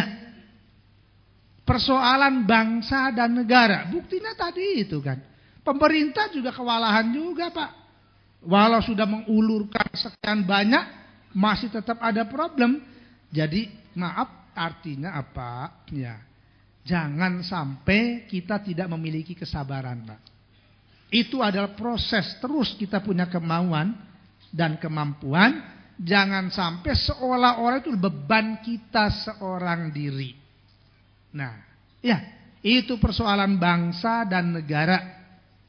Sehingga untuk mengatasinya nggak cukup dengan diri kita saja. Kita pengen begini, yang lain belum tentu. Ya. Mendoa itu minimal salah satunya. Berusaha. Saya yakin penanya ini sudah berusaha. Setidaknya menghadiri majelis ini, turut menyiarkan kepada orang yang lain, mencari solusi yang baik, Pak. Mungkin hasilnya tidak hari ini. Ya, MTA-nya saja baru lahir tahun 75 ya. Ya. 72. Iya, selisih sedikit aja kan, Pak. Kan konsolidasi 2 tahun 3 tahun itu Bapak. Tahun 72 ya. Sekarang 2012. Sudah berapa itu KT-nya itu, kartu anggotanya, Pak? 40. Oh. Ada enggak kira-kira 5 juta misalnya? Ada? Kita belum ada KTA, Pak. Oh, enggak ada KTA. Ya enggak perlu KTA, enggak apa-apa kalau perlu, Pak, gitu kan. Masa cuma kita tanya saja. Tapi kan bisa kelihatan tuh di anu. Yang penting mungkin itulah. Coba, Pak, kita belajar merenung sendiri. Ya Allah, dulu sebelum saya berkenalan dengan MTA itu, posisi pengetahuan agama saya kayak apa, spirit keislaman saya bagaimana, kequranan saya setingkat mana, itu kan koreksi, Pak. Kita sendiri, Pak, tanggung jawab mukallaf gitu kan. Pengurus itu kan mengordinir, Pak, fasilitas tempatnya kira-kira kayak apa, supaya ini dengar juga oleh yang lain bagaimana. Fasilitator. Bahkan lebih dari itu, mau beliau-beliau itu adalah bagaimana mencoba melakukan ini. Gitu, Pak. Kitanya juga ada, Pak. Direnung-renung, ya Allah, ya dibandingkan itu, Pak. Nah, nanti caranya itu coba diterapkan di rumah. Ada di At-Tahrim ayat 9 itu. Ya ayyuhan nasu, ya ayyuhalladzina amanu qu anfusakum wa ahlikum naro. Semua kena beban. Hai orang beriman, qu anfusakum, pelihara dirimu, rawat dirimu, ya. Wa ahlikum, dan keluargamu. Nah, sekarang maaf, Pak, kalau boleh contoh, ya Allah. Kadang-kadang banyak demi mengejar nafkah, orang tuanya kerja di mana, anaknya ada di mana, lalu dengan siapa, Pak? Banyak problemnya. Kembali problem ekonomi alasannya. Dari yang halal sampai yang haram tadi masih juga belum cukup, Pak. Nah itu. Apa salah? Makanya maaf kalau kita lari kepada Al-Quran, ya Allah, ya Rabb. Kenapa? Wal walidatu yurdi'na auladahunna haulaini kamilain liman arada ayyutimmar radha'ah. Dan para ibu yang melahirkan anak-anaknya itu, yurdi'na, hendaknya dia menyusui anak-anaknya itu. Berapa lama ukurannya? Haulaini kamilaini, 2 tahun lengkap sempurna. Ini sedang dibahas, Pak. Undang-undang sudah turun tentang bank ASI, bukan bank asin, apalagi bank asing. Bank ASI, bank air susu ibu. Peraturan menterinya sedang disusun. Iya. Ya dibahas di situ termasuk dari kalangan agama. Alhamdulillah saya menghadiri. Ya kalau konsep Quran begini, ya terserah Bapak yang punya kebijakan. Ya, kalau mau melayani umatnya yang sebagian agama Islam, ya silakan ini. Gitu. Kenapa mesti 2 tahun, Pak? Yang lebih tahu ya itulah dokter-dokter spesialis anak itu tahu. Kenapa? Masa 2 tahun itu Pak, yang pertumbuhan fisik maupun mental betul-betul bisa dikatakan 100% connect. Nah, iya. Gitu Pak. Insya Allah mekanismenya nggak bisa.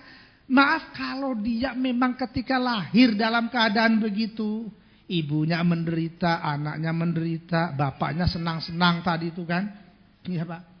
Lalu yang satu terfikir ini yang di ruang konsultasi yang saya baca anak muda itu tadi Pak, namanya cuma inisial. Teman dia itu katanya setiap bulan harus mengeluarkan koceknya 400.000 untuk membeli obat mengatasi kan itu tadi Pak.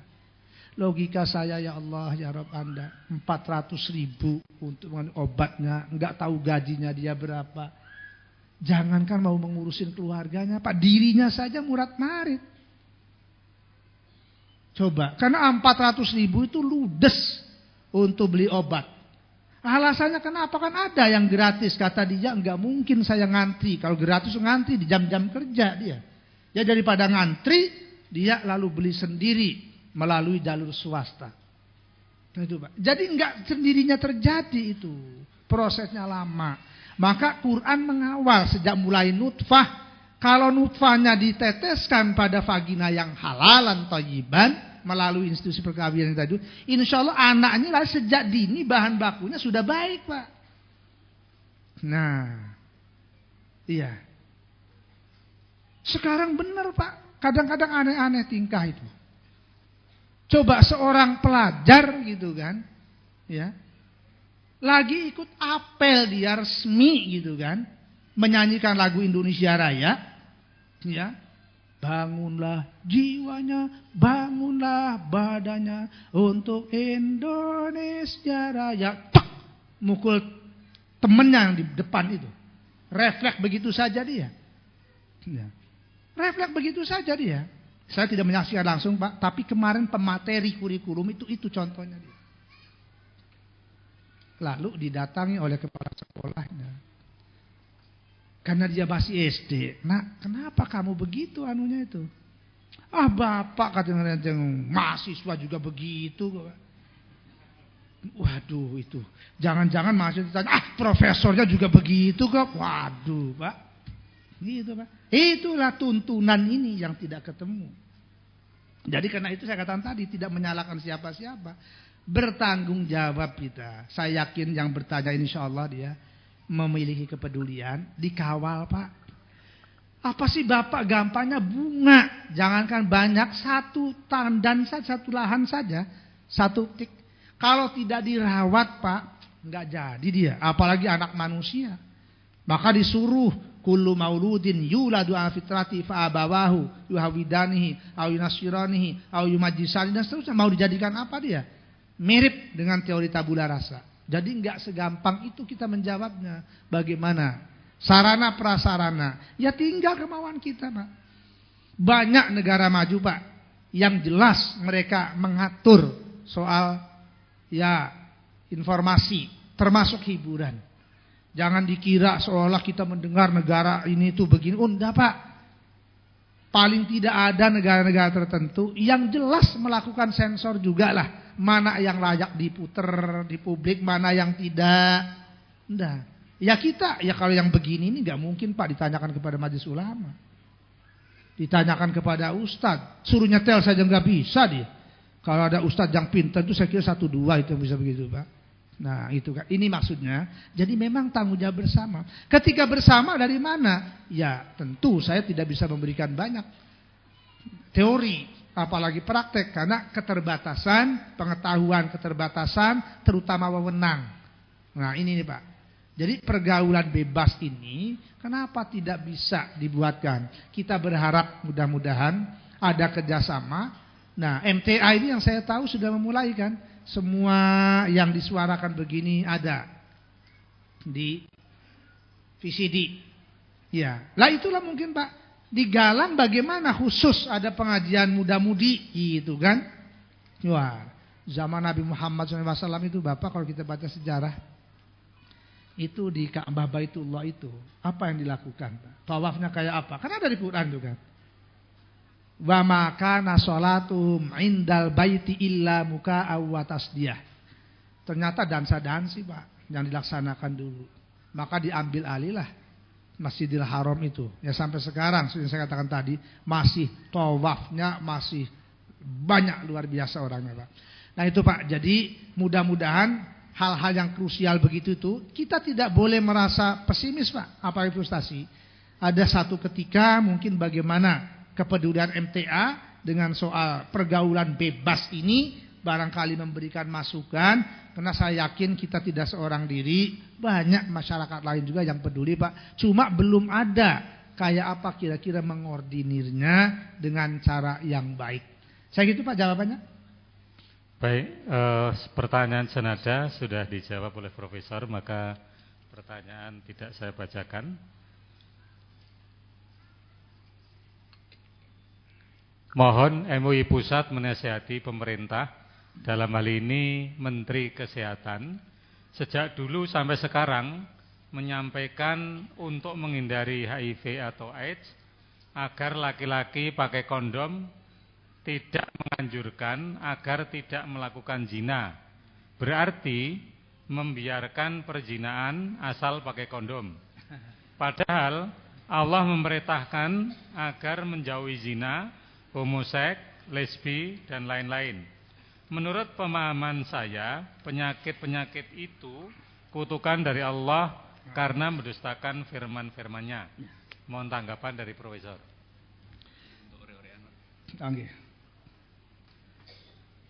Terima kasih pertanyaannya. Ya, kalau nasihat saya kira sudah sangat sering itu ya. Karena kan itu kan semua fatwa MUI itu dikompilasi ya. Mulai tahun 1975 sampai tahun 2000 sekarang ini, kecuali 2012 yang belum Pak. Ya, saya juga tidak hafal semua fatwa-fatwa itu.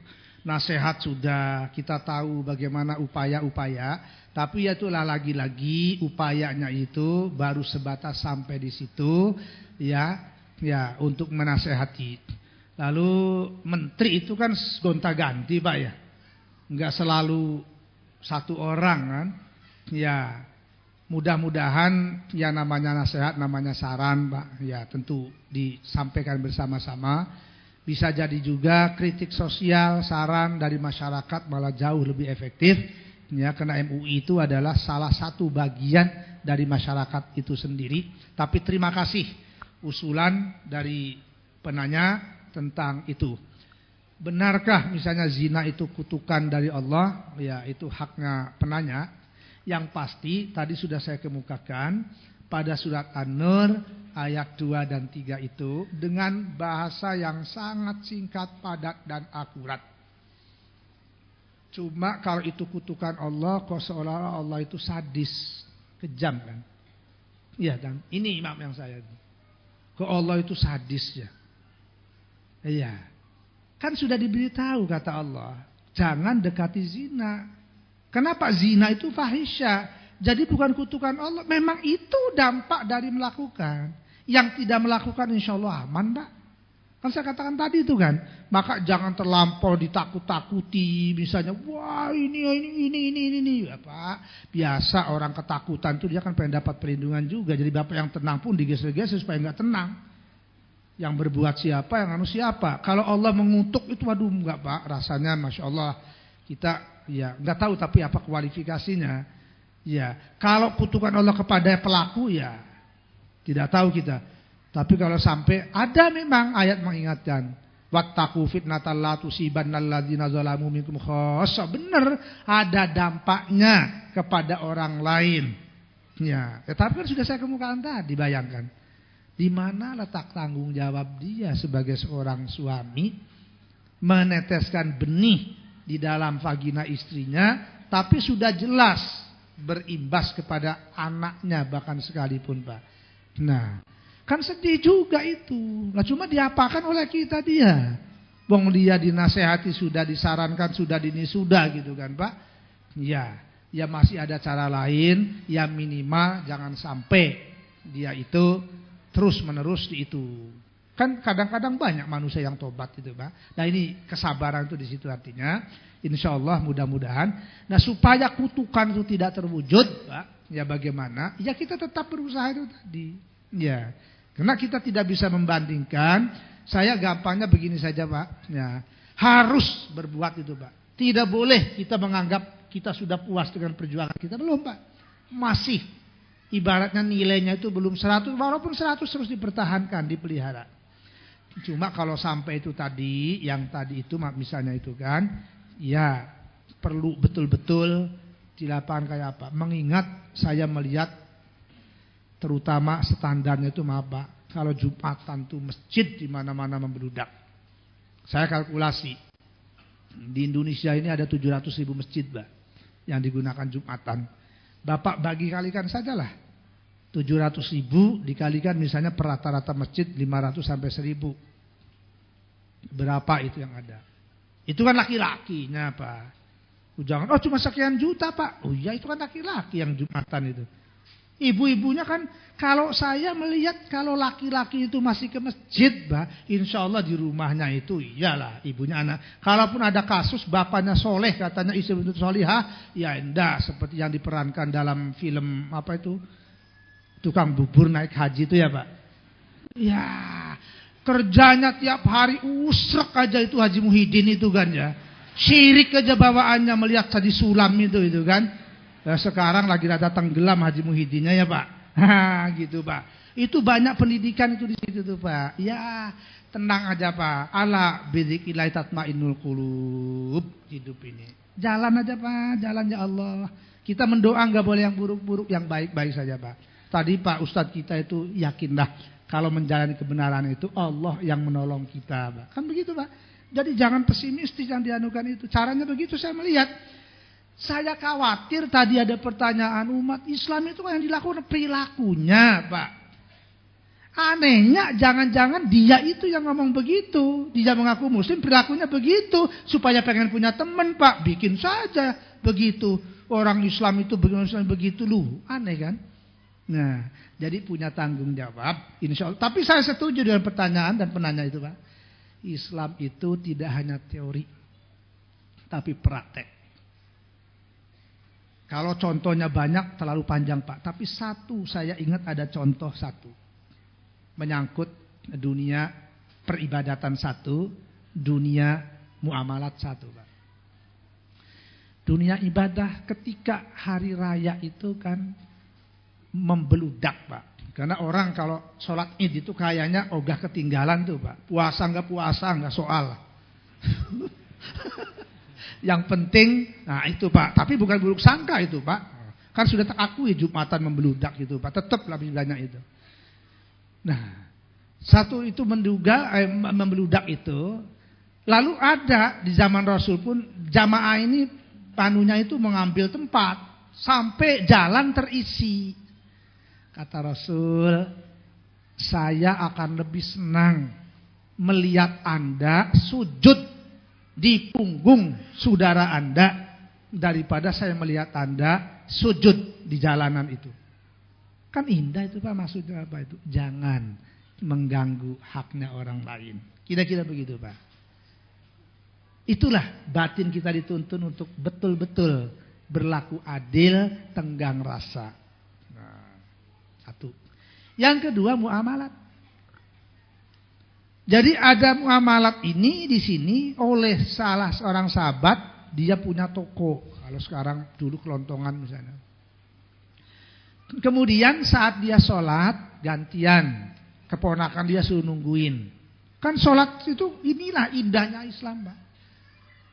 Sholat fardu itu hanya dianjurkan sholat berjamaah, tidak wajib secara mutlak, wajib muakkad tidak. Boleh dianjurkan untuk berjamaah. Ketika tidak mungkin, boleh dilakukan munfarid sendiri-sendiri. Nah, contoh kasus ini, pamannya dia sholat duluan. Mudah-mudahan tidak keliru, namanya Yunus. Yang menjaga tokonya keponakannya. Oleh keponakannya itu ketika ada pembeli, dilihat dia dari udik gitu, mengenakan pakaian yang tidak tahu harga lah. Gitu kan. Karena memang dia bukan muslim. Dia nanya alat-alat masak. Berapa ini harganya? Ya. Kata dia, ini harganya 15 dinar. Kalau sekarang 15 real misalnya. Enggak nawar ini. Si pembeli ini dibayar 15 real. Begitu Yunus datang, habis menunaikan sholat, dilapori ini uang dapat sin terjual, ini kaget dia. Oh, ini uang sin apa nih yang dibeli? Itu perangkat dapur. Berapa kamu jual? 15 dinar. Lah itu, mana orangnya masih ada enggak? Kenapa? Kenapa kamu jual? Sudah 5 dinar itu untungnya sudah besar, kenapa kamu lipatkan lagi? Wah. Oh, dia mau kok katanya. Dicari, dipanggil. Balik di sini. Tuan dari mana? Berapa tadi beli ini? Dia bilang 15. Oh enggak, ini uangmu. 10 dikembalikan. Oh, saya senang dengan ini, di kampung saya sekian. Kata Yunus, oh enggak, ini di bawah itu kamu. Saya sudah dapat untung dengan 5 dinar ini. Yang 10 dinar kamu belikan yang lain-lain. Nah, lalu dia tanya, Tuan maaf kalau boleh tanya. Di kampung saya enggak ada pedagang yang kayak Tuan ini. Jangankan sudah beli, lewat itu dipanggil, dikembalikan uangnya. Kadang-kadang itunya disalah-salahkan katanya gitu kan. Apa yang menyebabkan Anda begitu? Dia katakan, saya itu dulu belum memasuki ini, agama ini. Setelah saya masuki, saya disuruh dagang itu yang jujur, enggak membeda-bedakan konsumennya itu kelas apapun, harganya sekian ya sekian. Gitu kan, Pak? Wah, kalau begitu Tuan bagaimana tolonglah ajari saya. Saya akan mengajak saudara-saudara saya di kampung saya. Masuk itu banyak, Pak. Enggak satu-satu umpet-umpetan lagi gitu kan. Ya banyak. Ini contoh konkret sejarah itu. Jadi benar Bapak pikirkan, Islam itu bukan hanya teori, praktek. Nah, kita berkewajiban. Kalau setiap mulut kita yang mengatakan ini bagaimana begini, ya sama memang diri kita belum bisa. Diserahkan kepada siapa itu? Nah, itu jawabannya, Pak. Makasih. 2 pertanyaan dari orang berbeda namun serangkai, Ustaz. Yang pertama, Ustaz, dulu saya adalah wanita pezina yang bersuami. Ya. Kurang lebih 14 tahun yang lalu, karena ingin menjadi 14 tahun yang lalu. Karena ingin menjadi wanita yang baik, saya sadar dan sudah tidak berbuat zina lagi. Tapi karena tidak tahu dan keterbatasan iman saya, maka saya tidak pernah memohon ampun sama Allah atau kepada Allah. Ya. Baru setelah kenal MTA sekitar tahun 2007, ya, saya baru melaksanakan sholat tahajud dan mohon ampun sebisanya.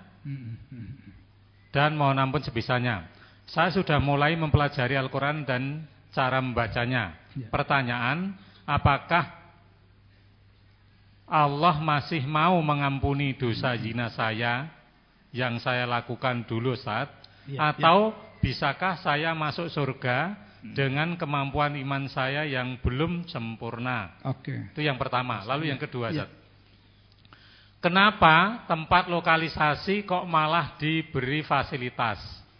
Tetapi kalau ingin mengaji Quran Sunnah malah dibenci atau didemo. Tolong beri penjelasan, Pak Profesor. Terima kasih, Ustaz.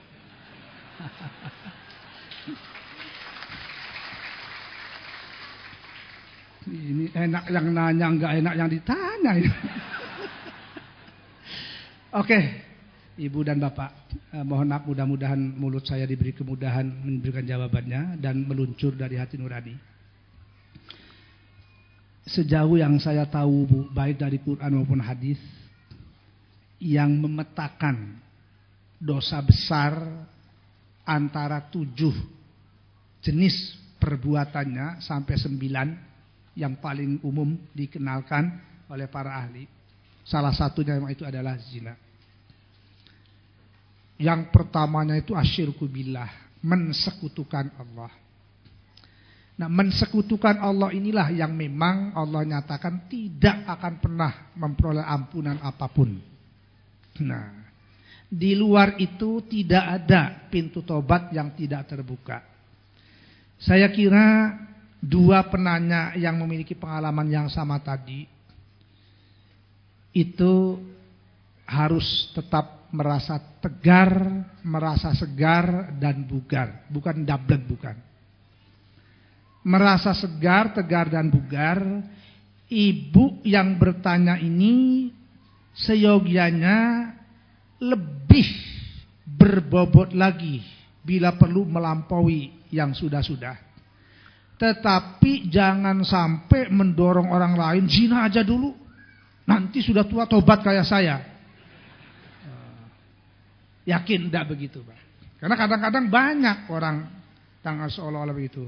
Tapi yakin saya ini mendengar pertanyaannya ini tulus dia.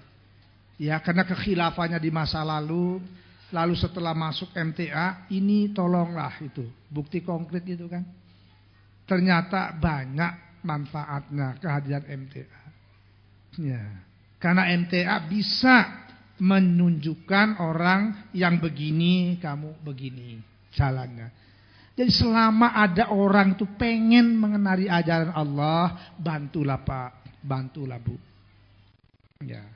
Sekarang bagaimana? Masih ada harapankah? Ya, ibu harus optimis. Tapi juga pada saat yang sama harus pesimis. Bahasa Qur'annya ya khaufan wa tama'an.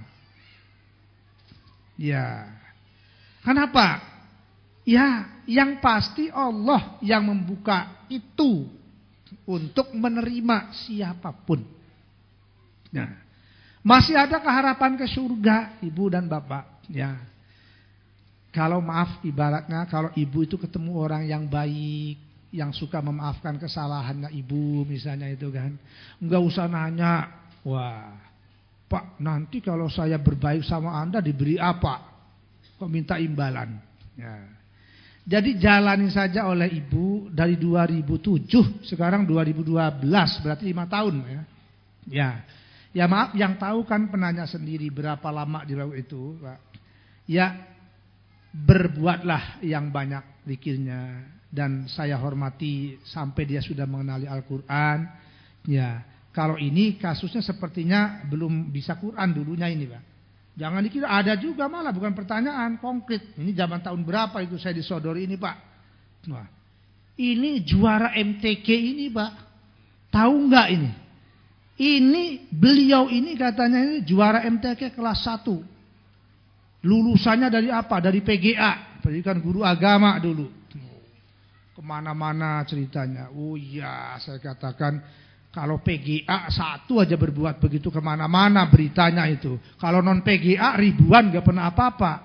Nah, jadi memang wajar saja. Kalau dari yang anu itu kadang-kadang dianggap wajar. Kalau dari yang begonya agama dianggap kurang ajar. Nah, bukan kurang wajar. Nah itu. Jadi intinya ya kita berharap tetap ibu kembali ke pangkuan yang sudah ibu jalani 5 tahun terakhir ini. Harapan sangat terbuka lebar. Tingkatnya ada di mana? Surganya kan bertingkat-tingkat urusan Allah Subhanahu wa taala. Tetapi yakinlah ibu jangan tergoncangkan oleh orang lain, baik yang masih aktif maupun yang sudah purna bakti. Dan yang lain-lainnya, yakinlah ibu sudah mengambil jalan yang insya Allah lebih lurus, lebih baik dibanding yang dulu.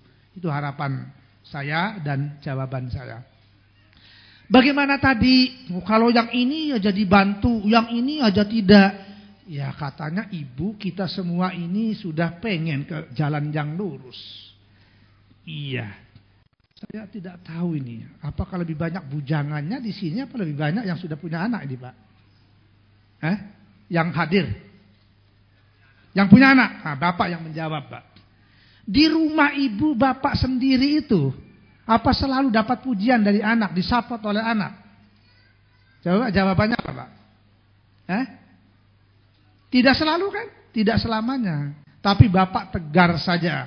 Kadang-kadang anaknya ngomong begini, di rumah ada orang tuanya ngomong begini. Nah, kan sudah ada. Iyakum wasam awat ta'ata. Iya, ada prasyarat. Jadi enggak perlu mengirilah kita. Enggak usah kita melayani yang itu. Nah gitu kan. Ya kita ini kan manusia biasa. Siapa yang katakan Anda itu nabi? Siapa yang katakan Anda itu rasul? Enggak kan? Enggak. Jadi Ibu, kalau kita begitu tuh di rumah saja kita seringkali dikritik istri, dikritisi anak, dikritisi orang tua, dikritisi tetangga, dikritisi apa. Ada, kalau memang itu tepat kritikannya segera diperbaiki. Tidak tepat ya jalan aja Bu. Wong sama-sama punya hak kok, gampang-gampang sajalah. Kalau antar umat beragama lakum dinukum waliya dini. Kan itu kan. Kalau sama agamanya lana a'maluna walakum a'malukum. Kan enak itu kan. Kalau yang itu adalah pimpinan kita, minta tolonglah diberi petunjuk yang baik saya ini gitu kan. Tapi yang jelas walaupun tidak itu enggak tahu gedung MTA ini saya baru sekarang ini Bu. Iya, saya langak-lengok, tangak-tengok gitu ke sini sampai enggak sadar saya ternyata Ustaz Ahmad Sukino ada di sini duduknya gitu kan. Nah, itu apa nah? Iya. Ibu mau pengen dibantunya apa pengen punyanya? Saya tanya, pengen dibantunya apa pengen punyanya? Hah? Ya Bapak yang jawab Pak, bukan saya. Kalau pengen punya kan yang penting punya Pak. Enggak dibantu pun kasarnya mandiri. Kan katanya itu tangan di atas lebih mulia tangan di bawah. Nah, hemat saya intinya itu ya Bu ya. Yaitu bahagian dari kehidupan kita. Kalau ibu bapak itu sudah punya azam yang kuat, wa idza azamta fatawakkal 'ala Allah. Saya kebetulan kemarin membimbing jamaah kalau saja itu Pak. Di antara jamaah saya, aduh Pak saya melihat orang mau tawaf ini begini bagaimana? Yuk pindah aja kita ke atas. Sok Bapak silakan di atas kena sama. Kami ada di sini, pertimbangan berbeda. Tapi nanti ketika itu waktu itu supaya berjalan kebetulan hujan cukup besar hujannya. Jadi tawaf wada diguyur hujan. Kalau orang sana banyak nadain air gecur untuk mandi. Nah, kita basah kuyup. Nah, dalam satu majelis saya kemukakan ibu dan bapak, maaf ya Allah. Itulah kita dalam melaksanakan ibadah haji itu jangan suka mengukur tok dengan kemampuan fisik kita. Bagaimana mungkin kalau dari sisi fisik orang juta-jutaan mengelilingi Ka'bah kalau tawaf semua tumplak di sini. Maka kenapa doanya itu kita minta perlindungan kepada Allah, ya Allah, lindungilah kami hamba-hambamu ini dari atas kepala kami, dari bawah telapak kami, dari sebelah kanan kami, posisi kiri kami, posisi bawah kami, posisi atas kami, posisi depan kami, posisi belakang kami. Cuma itu kan yang bisa Pak. Lu kalau enggak kenapa mau Anda itu yang didoakan, itu yang dikumandangkan. Wa an yamini wa shimali wa min fauqi wa min tahti wa min amami wa min waroi. Artinya saat itu bila perlu merem mata kita, mendoa tawaf, ya Allah, ya Allah. Kalau celingukan ya takut saja di situ tuh, nggak bisa itu. Kapan tawafnya selesainya? Nah, jadi kalau ibu-ibu yang bertanya, bapak yang bertanya sudah pernah melakukan tawaf tadi ya sesekali kita perlulah belajar Pak. Telinga kita ini udahlah anggap aja itu hiburan gitu kan. Kan enak ya. Kayak tadi itu anak kita ngomel-ngomel kadang-kadang seperti itu, Pak, masa begini, masa begitu, masa begini, masa begitu, jangan begini, jangan begitu. Iya, gitu kan. Kan sudah ada patokannya, bapaknya punya ayatnya sudah tahu, diterjemahkan, diartikan, ya, mudah. Itu jadi tawakal ini. Tapi kalau benar yang kita lakukan itu ada, ternyata yang belum pas, jangan ragu. Nah, karena Quran tidak pernah mengatakan kita pelin-pelan. Nah, gitu kan Bu. Jadi gitu kalau maaf kalau boleh masukan karena ini nada-nadanya berbentuk pengen mendapatkan input gitu kan. Jadi kenapa kalau ini begini, kalau ini begini, kalau ini begini Bu. Hidup ini kan masih jangka panjang. Ibu bapak yakin ada akhirat katanya kan. Wal tanzur nafsu ma qaddamat lighad. Jangan kita menganggap orang lain itu adalah salah, orang lain itu adalah jahat, orang lain itu adalah zalim, orang lain itu tidak, jangan, mohon di dalam diri kita.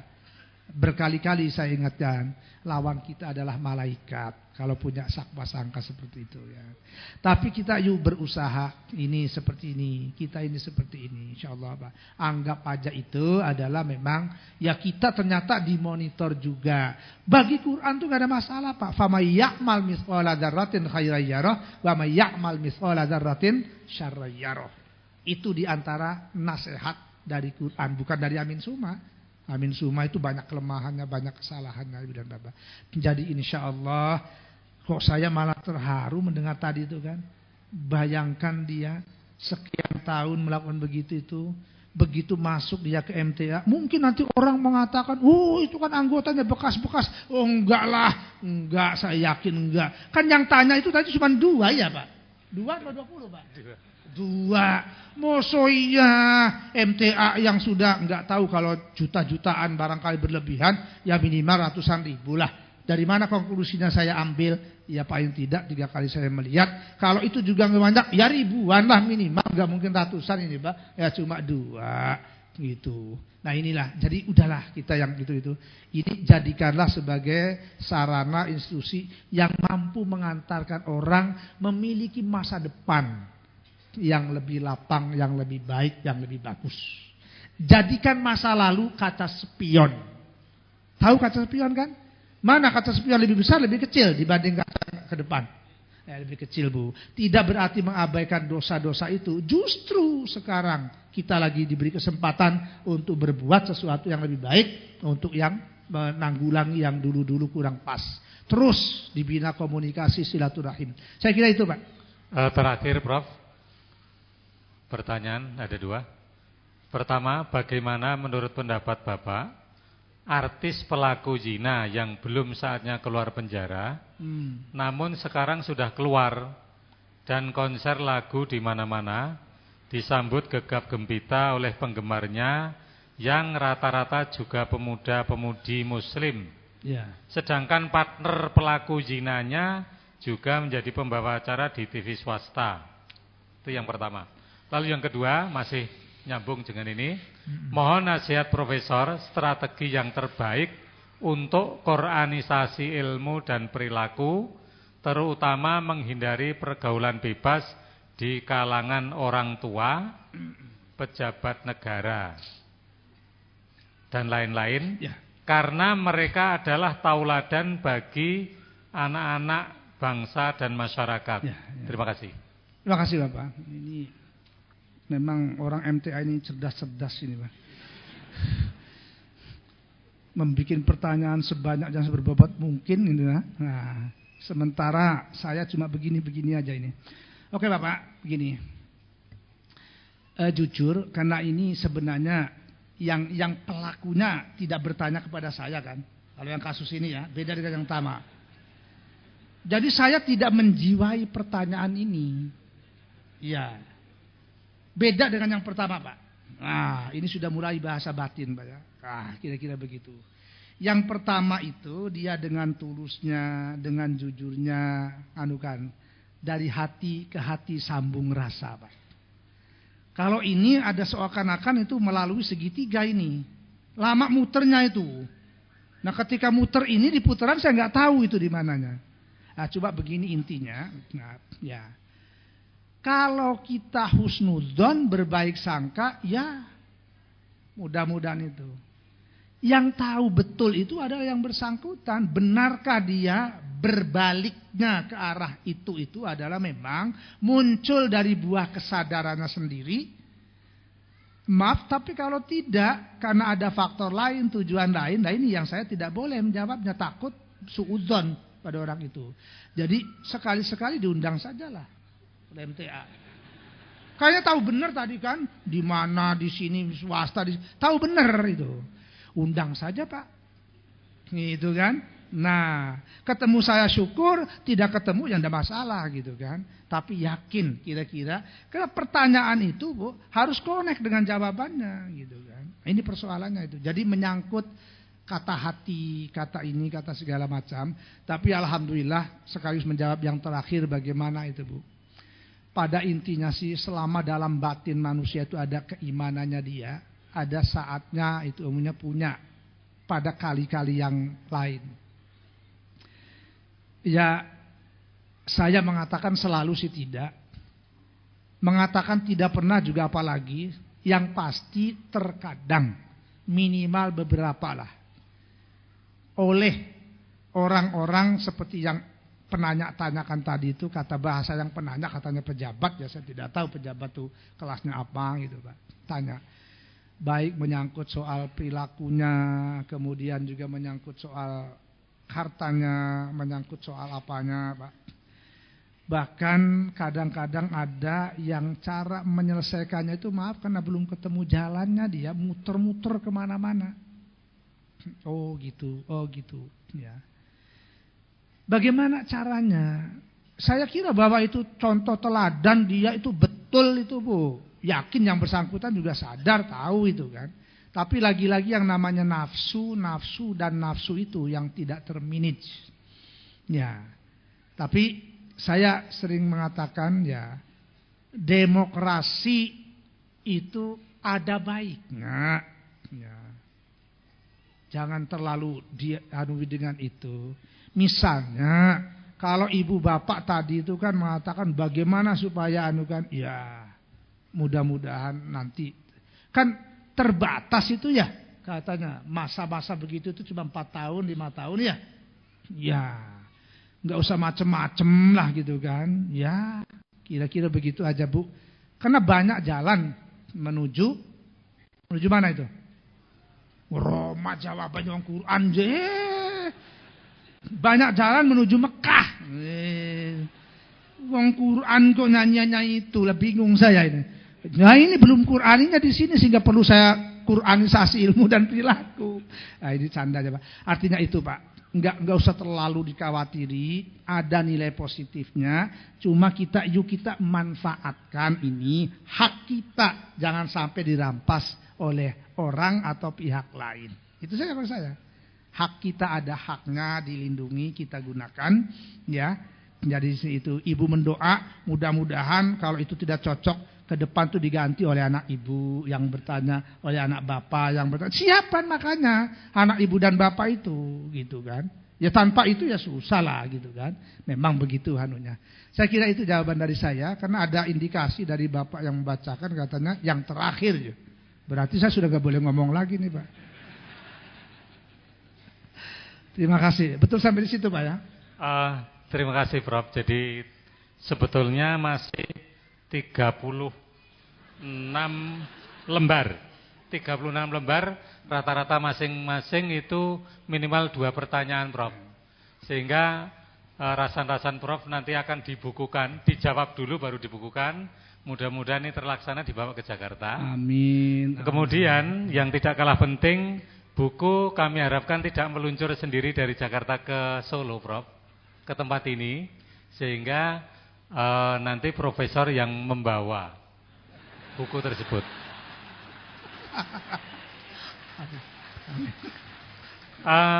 Terima kasih. Dan saya sampaikan permohonan maaf kepada Bapak Ibu dan saudara sekalian. Namun ini masih ada waktu sedikit, profesor tetap di atas podium. Sehingga kami harapkan ada kelanjutan dari acara ini. Mungkin ada penyerahan jimat, ada yang izin, ada yang salam. Maka kepada Ustadz Ahmad Sukino dimohon berdiri di tempat ini. Silakan.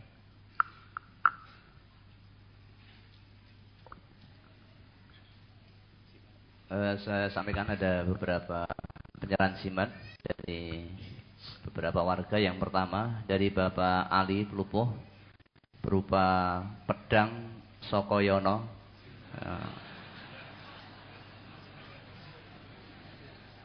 Khasiatnya untuk keselamatan.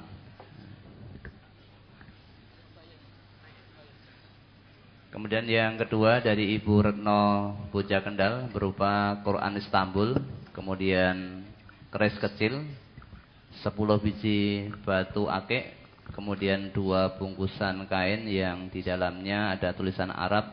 Ini semuanya peninggalan dari almarhum ayahnya Ibu Retno.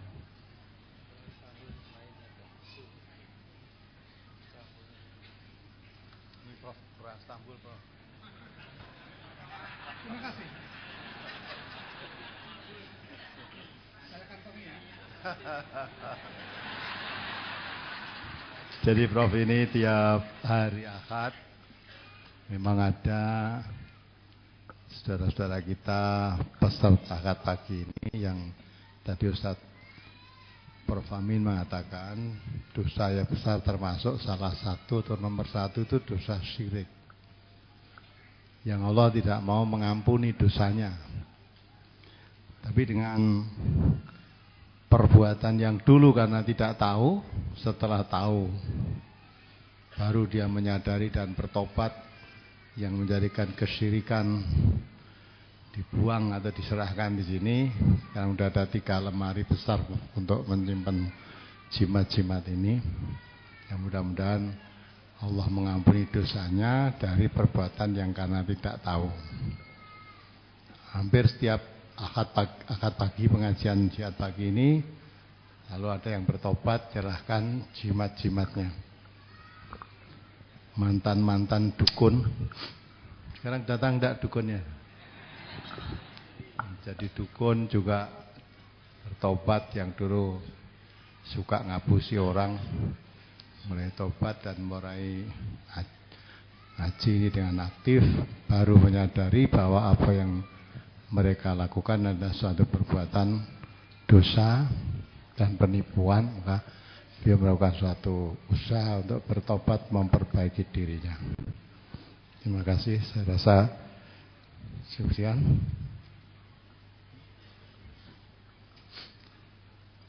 Terima kasih Prof. Insya Allah apa yang Prof sampaikan tadi manfaat besar buat kami semua, baik yang hadir pada tempat ini maupun para pendengar di mana saja berada mereka.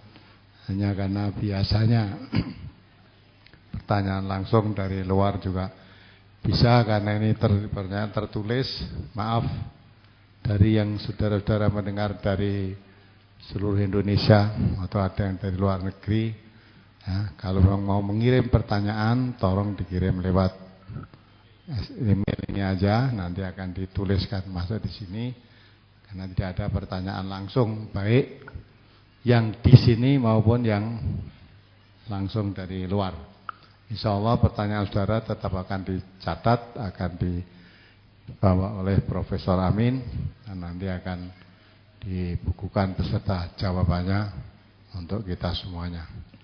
Terima kasih atas perhatian saudara-saudara dan bapak semua juga. Untuk itu pengajian pada siang hari ini kita cukupkan sekian. Mari kita akhiri. Alhamdulillah. Amin. Subhanakallahumma